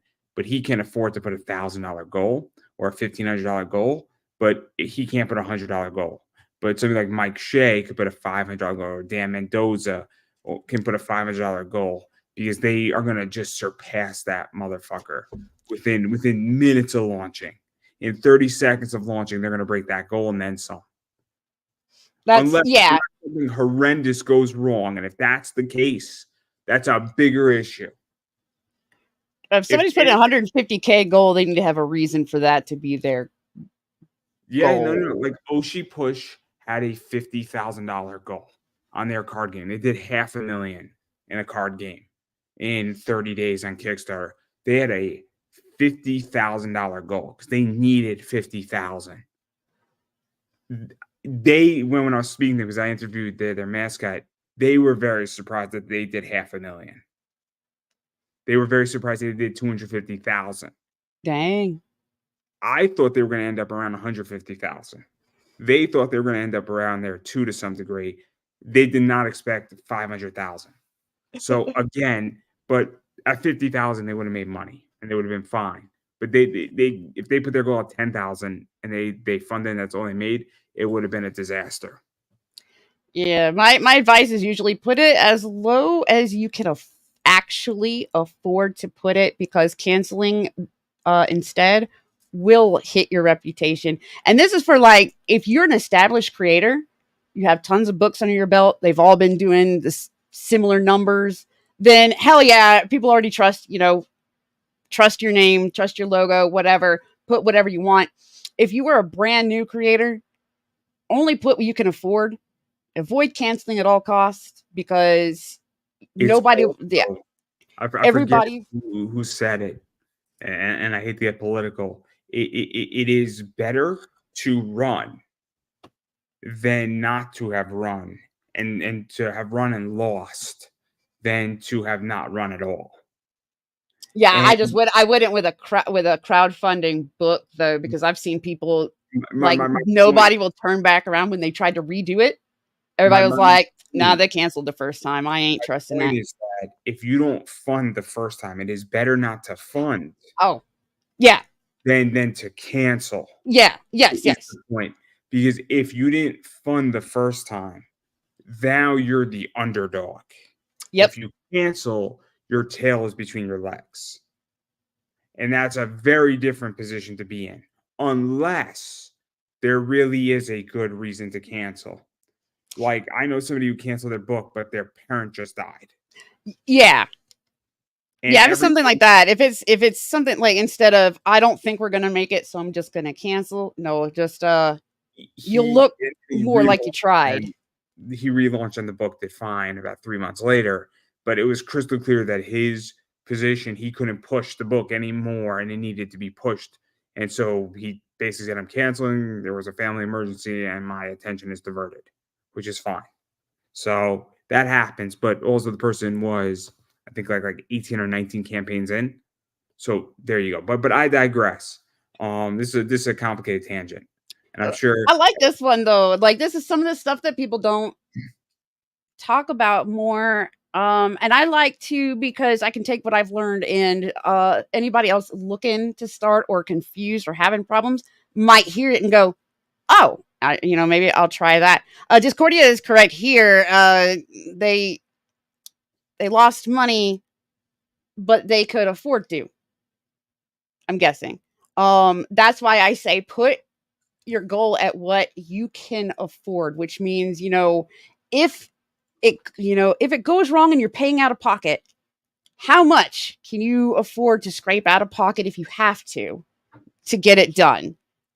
Which is what Discordia did there. And so that's correct. That is something that, also, even about that point, there's also so I run an eBay business, and it's a little bit different than Kickstarter. But let's say you run a Kickstarter, but you also have a Shopify store, and you have a greater business in your whole, I guess, Kickstarter or Shopify, and that you understand that if you lose $3,000 in your Kickstarter, but you're getting merch out of it that you could sell at a con on the back end. That's also the other thing too, is that it's okay to lose money on Kickstarter if you understand that you just printed another 300 books. So I'll give you an example. Children's books are a really good example. Those are children's comics. They are good sellers at Comic-Cons and conventions. They are horrendous on, Kickstarter or Fund My Comic, because who is on those platforms? Adults. Exactly. And you'll get the people buying them for their kids, but you're still more likely to get people buying souvenirs for their kids from a Comic-Con. I just bought, Zenescope just did a plushie. I just bought something for my niece. I bought her a plushie off of that campaign. I'm not gonna go buy her. She's like 2.5. I'm not gonna go buy her a comic, and I'm Yeah. not gonna go if I take my niece to a Comic-Con. I will find something for my niece at a Comic-Con, but I don't know what it's gonna look like on Kickstarter, and so I'm not gonna go buy something for my niece on Kickstarter. It doesn't Yeah. work for me Yeah. in that sense. So, but at a con, if you fund your children's book and you ask for 500, you need 1,500 to print it, and you might have to go out of pocket, but you can make that money up at a con. I think you can. Maybe I'm wrong. I don't know. No, I know it's logical to me, and I know that Drax asked what's a good Who is asking this point. Drax guy? Just looking at your chat, asking questions. Drax Gal. He does these anime sick covers for Zenoscope. Oh shoot! No, I just went off the first 4 letters. Even with my glasses, these are actually the wrong ones, so I am really blind right now. I know. I But love Gal's art. His art is amazing. It is amazing. But yeah, what's a good starting point is just not a question anybody else can answer for you. You gotta crunch the numbers and look at what you've got to start with. You've got to figure out what a reasonable starting point is for you. If you're talking money, if you're talking like how much do I ask for on a campaign, you've got to crunch the numbers and figure it out. I always say the lowest you can get away with, the lowest you can get away with, and make good on your promises. Also, I would make the argument as well that, and again, I'm not the Kickstarter guy, but I think you go 30 days, I think you go 45, I think you go 60. Also, with Fund My Comic, you could have a permanent, indefinite store. Yeah. So that's the other thing too, is that if you set a goal and your goal is a little bit high, but it's going to be a slow burn. That's the other thing too, is that you could potentially, if you have 60 days on Kickstarter, and you're asking for $6,000, you need to only make $100 a day. Versus, if you want to go in and out in 14 days, it might be that you might want to ask for less because you have less of a timeline. So the Yeah. longer a timeline you have, and it's just logic. The potentially the more you can raise, because you have to raise less each day if you're going to reverse engineer it. And I definitely, like, for a brand new first time, would suggest doing the 30 or 60 day where there's a cutoff. Because that's going to be easier on you to figure out too. But also, it builds hype when there is a too late. When there is a time when you are too late to get in on this stuff, you have to wait for it to, go to retail and get the normal version that everybody else gets and not the special backer version. It really helps build hype with marketing. So I hardcore suggest putting a time limit. I think ours did. And then once we knew we were we met goal, we were like, okay, that means we can do this. And I think then Pixel opened it to storefront. Again, I don't have these problems. I buy things though. There is FOMO without a doubt. I know for a fact that I buy really limited autograph cards, and those things sell out really quickly. And then I ask a lot of money for them on the back end. I'm terrible. That's how you do eBay. That's how you're supposed to do it. just because Aja Wilson makes me money does not mean we have to hate Las Vegas. I mean, there's people buying the backer versions of, like, the rare versions of comics and stuff just to put them on eBay for a lot more once the campaign ends and you can't get the whatever exclusives anymore. I'm one of these people. Yeah, see, I have all of them. I bought all of these. I have every one of them, and that nice. is true. Actually, I have, technically it's an error book too, which is crazy because there's not 20 of these. There's 10 of these. So technically it's an error book. I sold one of them, and I have the other 9. So yeah. There's people that back campaigns specifically to resell them for more because they are, rare exclusives for collectors. I've done that. I bought limited 20s and I bought 2 of them and sold out quickly. And I know that I'm going to get a nice premium for it. So I am well aware. I play this game well. I've bought a bunch of stuff, from a lot of stuff. Yes, it is. It is a Shikari cover. It's a beautiful Shikari cover, and I have no problem admitting I'm a flipper. No problem admitting it. Flippers only upset me if they buy all of something to where I can't get it at normal price. I do. That's when it only drives me crazy when I want the thing and a flipper's gotten to it first and bought all of it. I'll be honest. I mean, I bought a bunch of Mount Olympus stuff and foils. A $30 foil I sell for $60. I don't 60, 65. I don't really sell it outrageously. The only reason why I do it, just so everybody's well aware, and because I got 40 people watching me, is that what's happened in the space, in my world, is that if I buy 3 of them, somebody else buys 3 of them, and then we get into a price war. And now all of a sudden, I have to sell that book for $40 and I make $1 on that whole thing. I took a huge risk. So by buying all 15 of them, I actually protect my risk factor. You get to set the price at that point. I get to set the price. I get to control it. And it's actually not that expensive. And I can finance it over 6 months. That cost me $8 in interest, which means that because I can set the price, I can actually suffice the interest. Because this is the only way I can survive my eBay business now. And it sucks because price wars suck. And this is coming. And again, I'm surprised this hasn't actually started. I'm surprised that nobody has actually copied what I've done with Mount Olympus. And I've made it crystal clear on my Facebook page and on my personal page what I've done and what I'm going to do. And I'm surprised nobody has copied it. I'm surprised too. I'm genuinely shocked because, again, if everybody was copying it, what it would actually do is that it would make, if I got a whole subsection, it would make it even more valuable. I want like 5 people like me doing this because it's actually going to make what I have more valuable. Oh, that makes sense too. Yeah. This is not altruism at all. This is capitalism. I have no problem admitting what I am and what I do. Because when I have all of these and somebody else buys another Shikari like this, and then they're freaking controlling that price and everybody's controlling it, we just started a price war, and that benefits everybody. It's not altruism. It's not me getting anybody else rich. It's legitimately my plan. And if that upsets people, well, I'm sorry, but I would like to be really, really wealthy in life.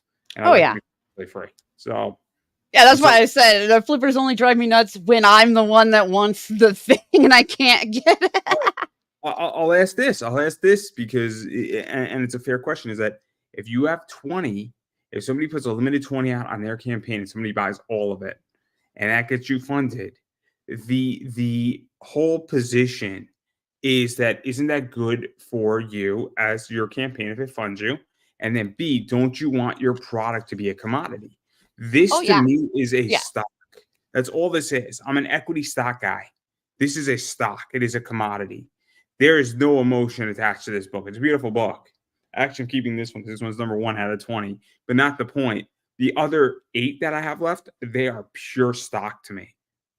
And this is also why people back for different reasons or buy for different reasons. I know that some people are backing my projects simply because they like me. So they don't care. They don't care about it. They don't care what it is. My name's on it, right? My name's on it. They're my friends. They're backing it or buying it because me.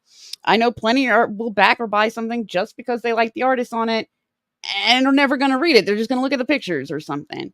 Some people are doing it for the collector's value. I always just hope, at the end of the day, I hope somebody read it. If somebody read it, I'm good.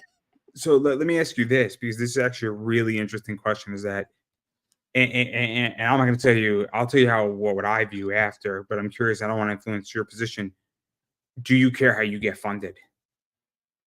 Or do you care that you got funded? Wait, do I care what? Legally. So Yeah. I was like, as long as it's legal. That's what I'm saying. I don't care why yeah. you backed or bought the thing. The fact is, you backed or bought the thing. So at the end of the day, I sold a thing or something. You know what I mean? You're like, if you backed it or whatever, just so you could make a put on these theatrics about dramatically throwing it in the trash and recording yourself. I don't care. You help me make that thing. If you don't want it, you don't want it. I'll give you, this is how I feel, right?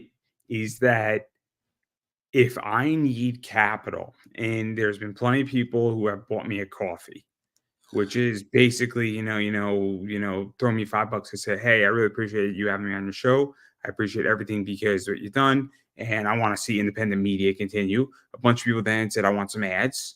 And so they did it through Buy Me a Coffee. A bunch of people feel bad because I stuck my neck out for them and I introduced them to 10 people like, hey, how do I thank you? I'll give you $10. And then a bunch of people say, you know what it is? I want to, add lives, or I want to buy a bunch of spots. Or I want to be on your show every single month. Oh, dang. So I want to just secure my spot.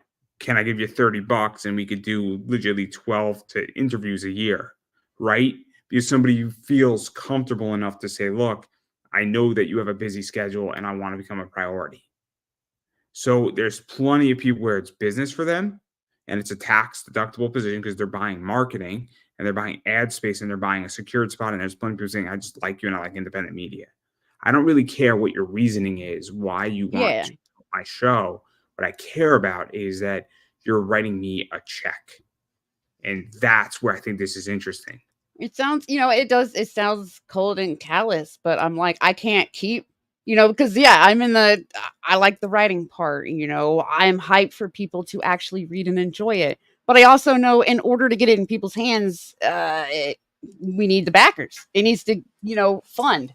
So I don't know, for whatever reason that you're funding it is whatever. And I think on every campaign, we've had at least one tier where somebody immediately, like the second we went live, bought up the entire tier.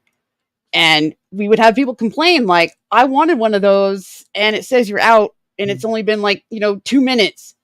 And I'll be like, yeah, one person bought them all. Why? Maybe they're going to put them on eBay. I mean, it is what it is, and it's the game. And look, it is. I understand that happens with a bunch of people. I bought out a bunch of cards. I mean, I just bought out 5 Jalen Brunson cards. I'm a huge card collector, and I'm specking on some of Jalen Brunson. The Knicks are pretty good. That's the other thing too, and I'm excited for those cards. And they're not autographed, but they're limited 5s. And again, I was hunting the 1 of 5. So I wanted the number 1 card out of the set. So that's the other thing too, because the number 1 card is worth more than the number 5 card.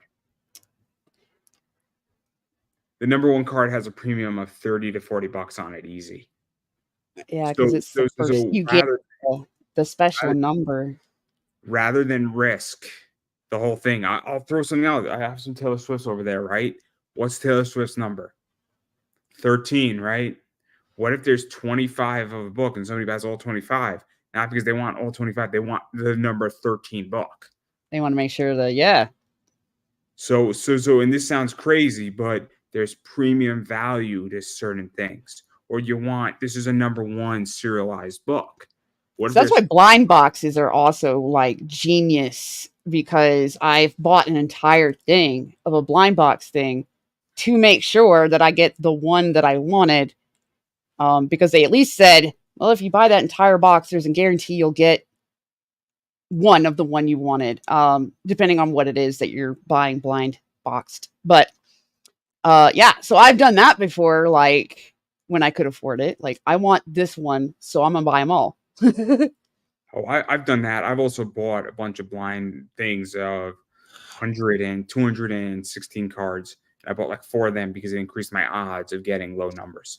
Now, it just so happens that I pulled a very low number on the first open, and then I sold the other 3. But not the point.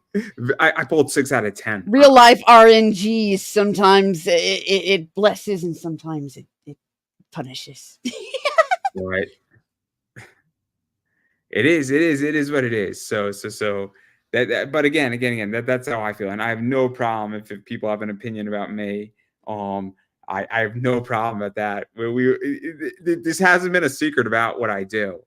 I mean, it's pretty evident that I've been doing this for years. Yeah, I know. I only curse flipping when it affects me personally. And so it's like a personal, like, curse you, not a, this is terrible. People shouldn't do this. It's a, darn it.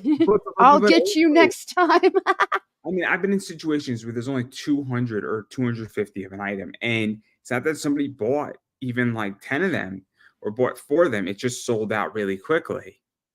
And like I bought 2 of something because I wanted to increase my odds. So there's a company called Leaf Metal, and they do Leaf Metal anime sports cards. And it's just an issue where, if you buy 3 packs, your odds of getting some parallels that are lower than 99s are higher, just statistically.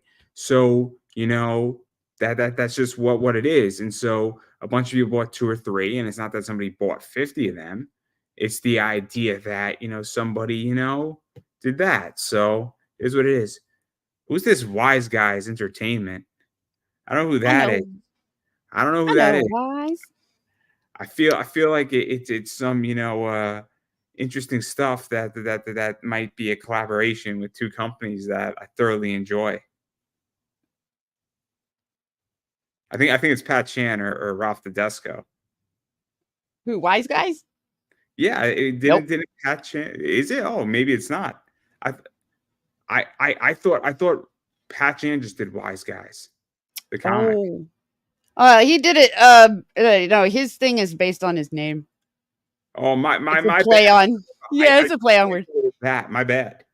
But I know. I did want to. The Discordia says some will get multiple accounts to hog awards and then let the payment fail. That's happens too. It's one of those, like, it's a risk of doing anything on the internet, pretty much. That's fucked up. It does suck, but then you get to make the announcement of, hey, all you people that were, upset you missed out on such and such, well, it's available. But I digress. We covered a lot of stuff. But we haven't gotten into the fun stuff yet, which is politics. No. And then after that, we're gonna do religion. Oh no, I got look at the time. but I do want to back out of the whole Kickstarter stuff and everything in that, right? Yeah, clearly I didn't look at somebody's name. But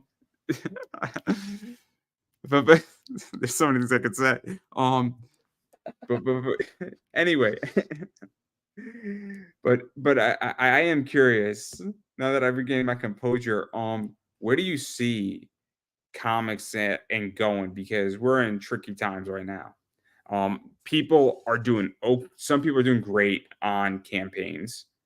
Other people are getting destroyed on campaigns. Other people are somewhere in the middle. And I've also witnessed and I challenged somebody to a debate they didn't accept, where they said creativity is stifled. And I said, I don't think it's creativity. I think money is stifled. I think a lot of this is just my opinion. I'm curious what you think. And I might get some shit for this. I think a lot of people are saying it's a tough economy. And instead of doing 4 campaigns this year, maybe I'm going to do 3. And I'm going to see where things are going based on how the first campaign does. Because if your funding journey is tougher, where you used to fund in a week and now you're funding in week 2, and that you're expecting 18,000 and you only do 16, you might reconsider and wait for, I guess, better times might be a good way to put it. So I'm curious where you see that going, because that's what I see. And I'm going to be very honest. I am very much pulling back from Kickstarter and crowdfunders right now. I was going to say, I think money is tight for a lot of people. So not as many are taking chances on kind of the unknown. So I think it's probably hardest for like the newest creators on the scene. To kind of get their foot in the door crowdfunding wise, because less people are willing to take a risk with their money right now. I mean, it's the same reason that I don't go to the movies nearly as much as I used to, is because I I don't take a risk on movies I don't 100% know. I am definitely down for this movie. There's no way it could disappoint me, which is why I only go to Godzilla movies lately. If it's got Godzilla in it, I know I'm going to have fun. So I haven't gone to many movies because I won't take a chance on, a movie or a concept or a remake or whatever they're doing. They're spitting out there. And so I haven't been able to back as many. I haven't even been able to back my own, like my friends that, I love your book. I know I'm going to love your book. I've backed your other books. I can't even back this. I have to wait for it to, come out later, retail, and hope that, I'm in a better place. So, I do think, I'm not blaming the economy, but I do think that the overall economy has the first place you're going to notice where people are hit is entertainment, because that's the first thing that's going to get dropped off of somebody's I need money for list. They're more worried about their mortgage, their rent, whatever. They're more worried about eating. The first thing they're going to drop is entertainment. Feel that Kickstarter and crowdfunders are expensive? To be honest, I mean, because I'll be really, really honest. I mean, I'm a big anime guy, and Crunchyroll costs me $80 a year. I think that Peacock, because I like wrestling and I like WWE, that's like $6 or $7 a month. So that's not expensive. Netflix is like 15. So at a certain point, I'm looking at what is going to be the biggest bang for my buck. And then all of a sudden I look at a crowdfunder and then I'm like, great, this took 4 to 6 months to get to me. I backed it. It's not even so much that it was $20 or $100 or $150. It's that I need the entertainment when I backed it. And now life moves on. And so I'm like, great, like I needed the entertainment when I backed it. I mean, like that's my problem right now too, is that a lot of it comes down to why you're backing the thing too. Because I've done a bunch of back it and forget it because I'm like, I'll get it when I get it. I trust my friend kind of deal. I know, I don't know if Discoria is still watching, but I have Cherry and I enjoy Cherry and I bought it because I want it on my bookshelf. There's no question about that. I want that on my bookshelf, and I enjoy reading parts of it. But it's a book that I want on my bookshelf, right? So when I back a book on my bookshelf, that's a different backing reason too. Versus saying, one of my favorite books of all time is Cat Shit 1. I love Cat Shit 1. Brilliant book. If you haven't read it, I'm not going to ruin anything for it. It's about Vietnam, and it's a great book. I also wanted that book on my bookshelf because I can go get that book off the internet. With it's pretty accessible on the internet. It's like a $5 digital download for the whole thing. But I want it on my bookshelf. I don't even want to read Cherry. I think I have the digital file of Cherry. I don't even want to open up the book of Cherry. I want it on my bookshelf so that, God forbid, in 20 years, I have a beautiful Cherry book on my bookshelf. Because I think it's an important book to have on a bookshelf. This book, Miss Me, I think this is Miss Meow. I think it is. I could be wrong. Whatever it is, not so much on my bookshelf. I thought you guys did do it digital. My bad, Discoria. My bad. Maybe I'm thinking of something else. But the point remains the same: is that I want that book on my bookshelf because it is a bookshelf book. That Cherry book is not it's a coffee table bookshelf book. But I'm selective on that. But yeah. Oh yeah. Well, I mean, it's the same. They said COVID boosted. Dude, I did my best during COVID. And I think that's because the financial part of COVID hadn't hit anybody yet. The being desperate for, stuff to do was there. Everything started to actually dwindle after that point. I did. It's funny, right? I did my best on eBay during COVID too. Yeah. And here's why. This is my viewpoint, right? I think I did, and I think a lot of people did really well on COVID because people weren't going to their jobs, they weren't commuting, they were working from home, right? So now your car's not getting beat up, You're not taking the train. You're not using Metro North. I live in Connecticut / New York area, tri-state area. So great. You're now at home. You're not, bars are not happening, concerts aren't happening, events aren't They're happening. saving a lot of entertainment money so that they can Sports spend are in a it. dome, guys. The NBA was in a dome for like the playoffs. So it was the weirdest finals ever. But not the point. So now everybody had money. And now, reason why I think people are having a harder time is that we got inflation, and also people are back in work, and people might be in a hybrid. But guess what? You're in a day or two every single. Yeah. So guess what?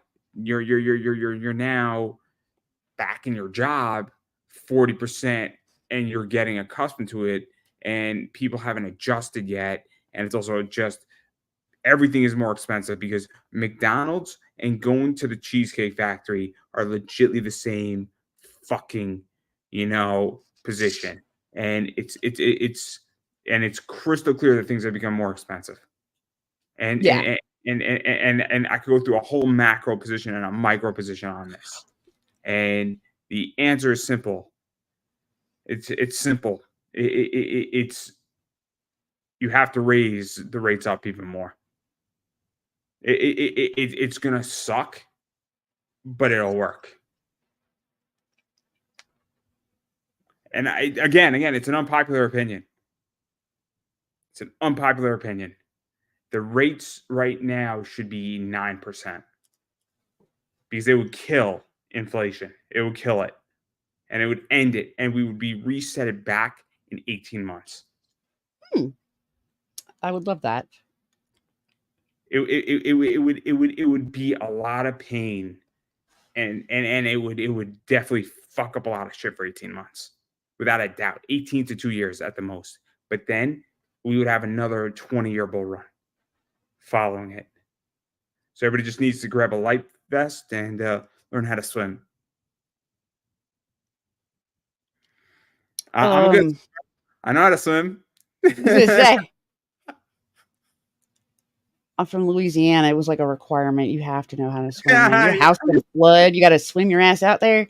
Woo! And dodge gators. But I know, like, this started from saying the price of the crowdfunded books way back when there was like a crowdfund comic boom. I guess the biggest ones that were doing really good, I feel like for a little while set the standard. And everybody, the smaller ones, the new creators and stuff kind of just followed suit. Okay, this many pages, this kind of binding, around this flat price. And that worked. That was also, close to during COVID, and everybody was just kind of like, okay, sounds good. Now, after that, people start getting more picky. Well, I mean, but why is it this much? And stuff. So everybody's kind of fluctuating and kind of finding their groove. I think everybody's still comparing, prices with each other. With other campaigns, like, okay, how big is their book?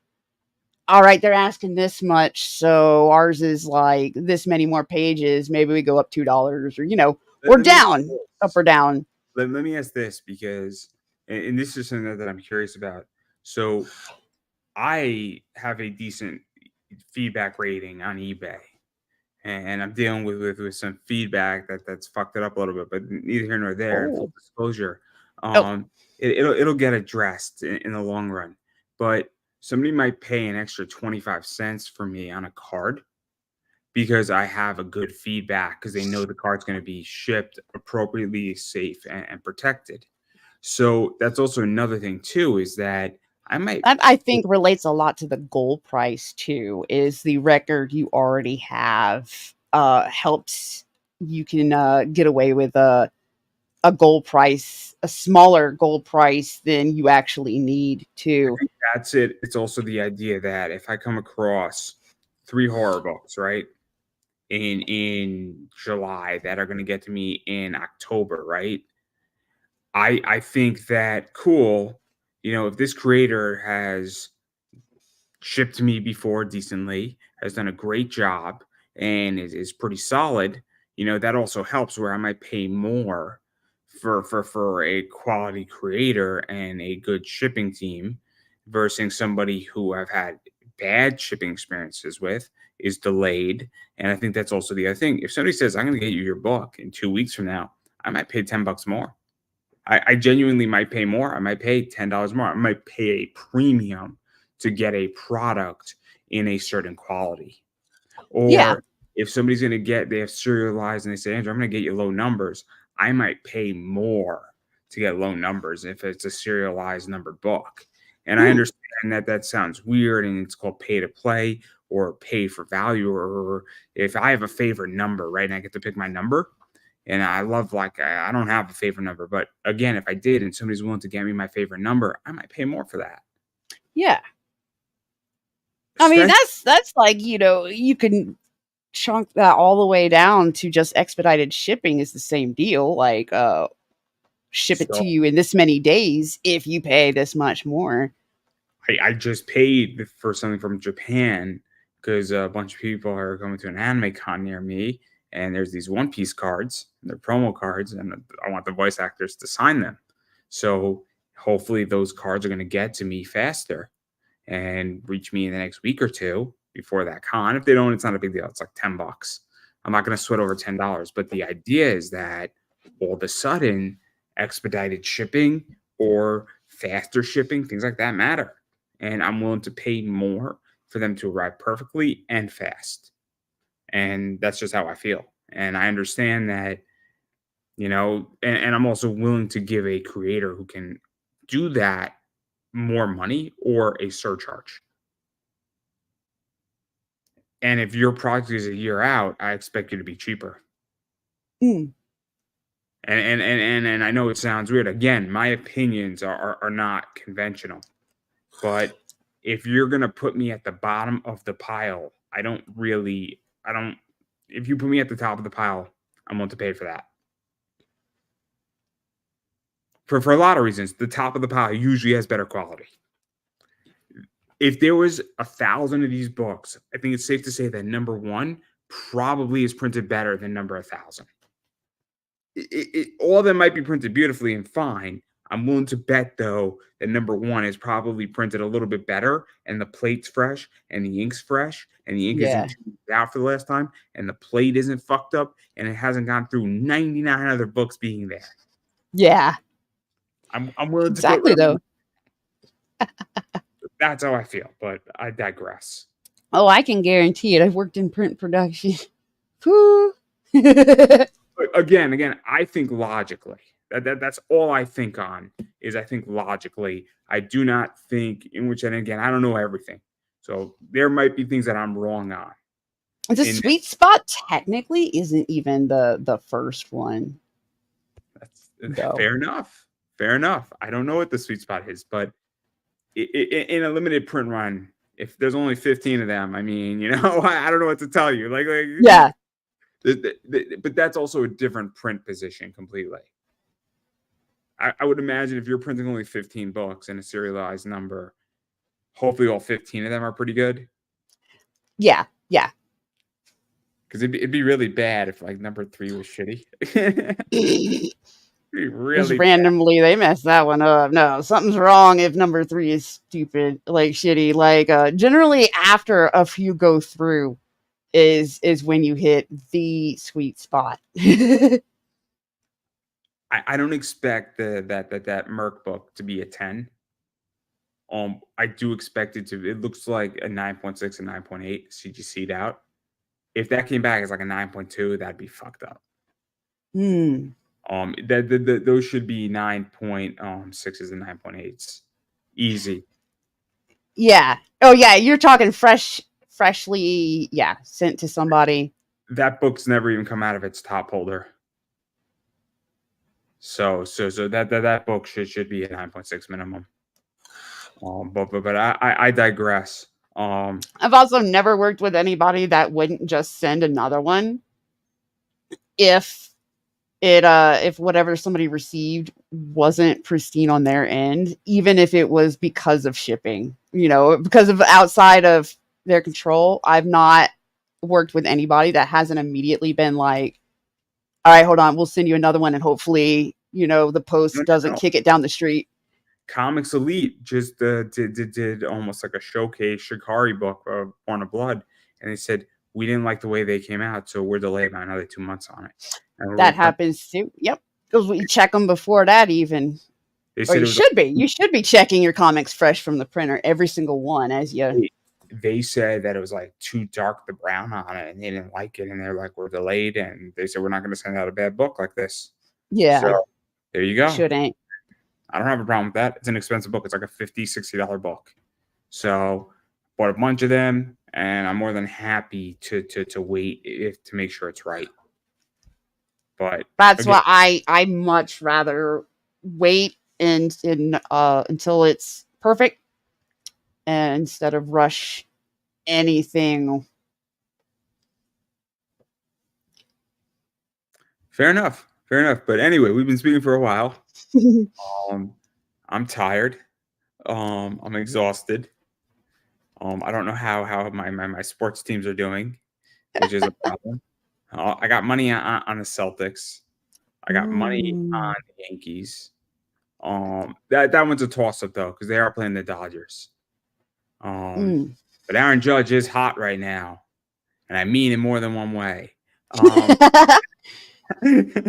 But that Juan Soto is the future. Because it only takes one or Juan. I'm sorry, it's too easy. But I do want to give you a chance to self-promote yourself. Uh-oh. See, I'm so bad at that. That's why for this book, Pixel's the promo guy. Like, he's really good at it. Oh, I write comics and I edit other people's comics.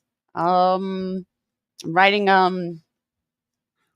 well, actually, I'm changing everything I'm doing about it, but I'm writing a free web novel in my free time. That might become a web comic or digital comic that I draw for free, just to gauge interest if anybody ever wants it as an actual book or comic book. That's been my little back project, which is why it's going really slow, is because I need money. So the free stuff takes a really long time for me to do because I'm busy doing the money making stuff, mostly editing comics. I have a couple projects that are in various stages of starting, honestly, so I can't really announce any new comics right now. But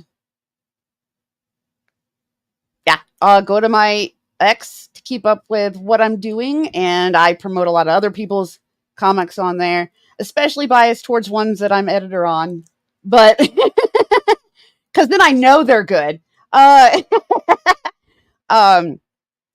But no, when I'm not talking comics, I am also shit posting. So if you like that kind of stuff, then follow me over there. It's like the fastest way to find out what I'm doing right now, because my website went down and I don't know how to website good. So fair enough. And I'm just going to keep saying it, and I'm going to say it again and again and again, that if you like comics and you want to support anything comic related, or any indie project for that matter, it doesn't have to be comics. If you're interested in movies, indie movies, other projects, other podcasts, whatever it is, you have to support those things. And typically, obviously, with comics and people are doing crowdfunders, there is a way how to do it by supporting their crowdfunders. Is the first and foremost way to do it. If they have shops where they sell their products outside of their Kickstarters or their crowdfunders or their Fund My Comics or wherever else they're crowdfunding, support there as well, and those shops, as well as just following people on social media. Following people on Twitter/X, Instagram, Facebook, TikTok, Facebook. If I don't already mention Facebook, I might have. YouTube is a big social media platform. I don't know if the kids still use Snapchat. If you got a Locals, you should be supporting people on Locals. If you're on Rumble, you should get down and ready to rumble. You should be supporting people there, because all that stuff matters, and it goes a long way. And you'd be surprised. A Twitter follow or an X follow or a Facebook like or an Instagram follow, it can go a long way, and it can be just as helpful and people should say hi. And liking posts also is really, really helpful. So I was that's gonna something say, like, there's plenty of ways to support creators without, money if you can't buy their stuff. Like just sharing their stuff, helping promote it in your free time by, saying sharing, hi. liking. There's plenty of bad days, and somebody's like, "Hey, man, how are you doing? Did you see what happened in comics today? You know, Yep. Plenty of support is free if you need it to be like, hugs are useful sometimes. I'm gonna just say mm, that a hug is useful. Or hey, how are you doing? I'm pretty accessible, everybody. Like this, you could just. I'm not gonna say it. I was gonna say you should slide into my DMs, but you really should not. That could come out the wrong way. that would be way worse if I said it though. That would backfire. Clearly, there are very few people could slide into my DMs that way. Very few people. Now everybody wants to know who my friends are. So clearly, If you have a channel, just letting them on your channels too, to do stuff. I have a channel, but I only do one show, and it's just like an open panel hangout show. So I do encourage creators to go on it because we end up in these kind of conversations where the tangents don't matter because it's a freestyle show anyway, and then promote their stuff in the chat and on the screen and stuff. That's what I'm saying is that there's a lot of ways how to be supportive. If you know somebody's having a bad day, just be like, "Hey, how are you?" That goes a long way sometimes. Sometimes a hi goes a long way. A thank you, how you doing? Oh man, liking somebody's picture. Somebody puts up a cute cat picture. Usually liking it helps. Just saying that you could like somebody's Twitter post, and it's literally a click of the button, and it doesn't cost you anything. So, again, a lot of ways, as you were saying, to be supportive of people that won't cost you anything except 2 minutes of your time at the most. But and I'm gonna go promote myself now because it is my show. Obviously, I am Pop Anime Comics on the Twitter/the X.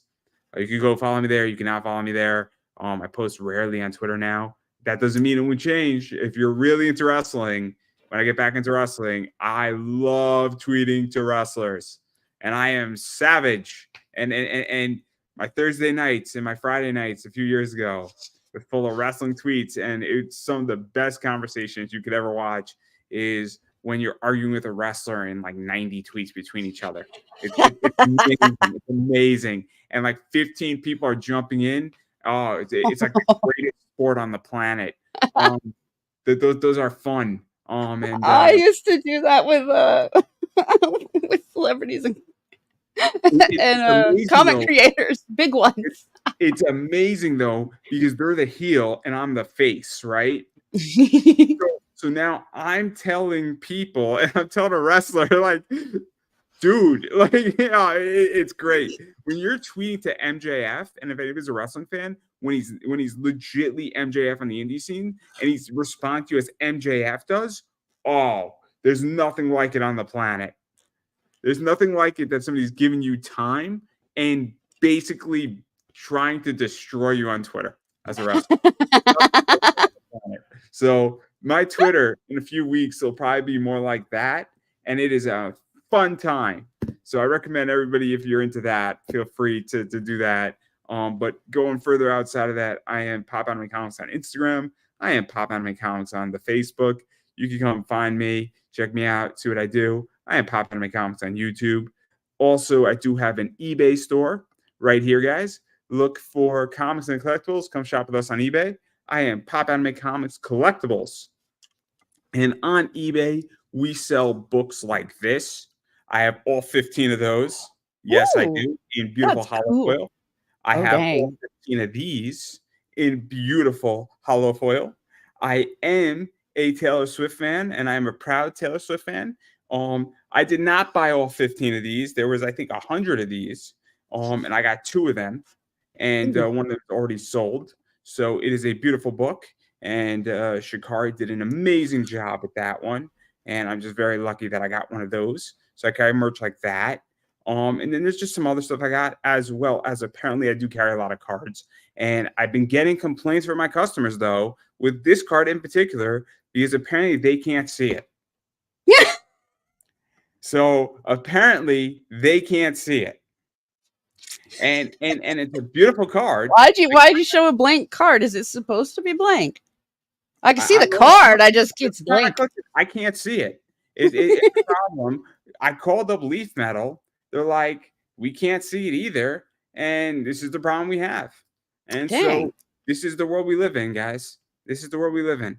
So if you're looking for cards that you can see, I may be able to help you there. And if you're definitely looking for cards that you can't see, I got you covered too. So that's everything that I got. But I sell everything from like $300 comics to $5 baseball cards. So there's something for everybody in my eBay store, and I ship out pretty good. And if you're looking for really cool stuff, WNBA is really hot in my store right now. Comics are really hot, and yeah, this is what I do. And I got you hooked up. And again, as I've been saying for a very long time, if I don't have what you're looking for, chances are I know somebody who does. And I am more than happy to direct you to the right person in that fashion. So that's everything that I got going on. And on that note, I'm going to give you the final word. Oh, back Little Mermaid, dude. It's gonna be sweet. Sorry, I'm still laughing at the card thing. And make sure to show Pixel Trader and Eric, Dreaded Dinosaur Man. He's behind that webcomic. Some love. It's their comic too. I'm just the coolest one of the group, just saying. I'm the prettiest, okay, of the group. So that's pretty sad, actually. That's really sad. And Sergeant Slaughter is a cool guy. He chats with me sometimes, and it's always a hoot. Well, on that note, everybody, I believe that is a wrap.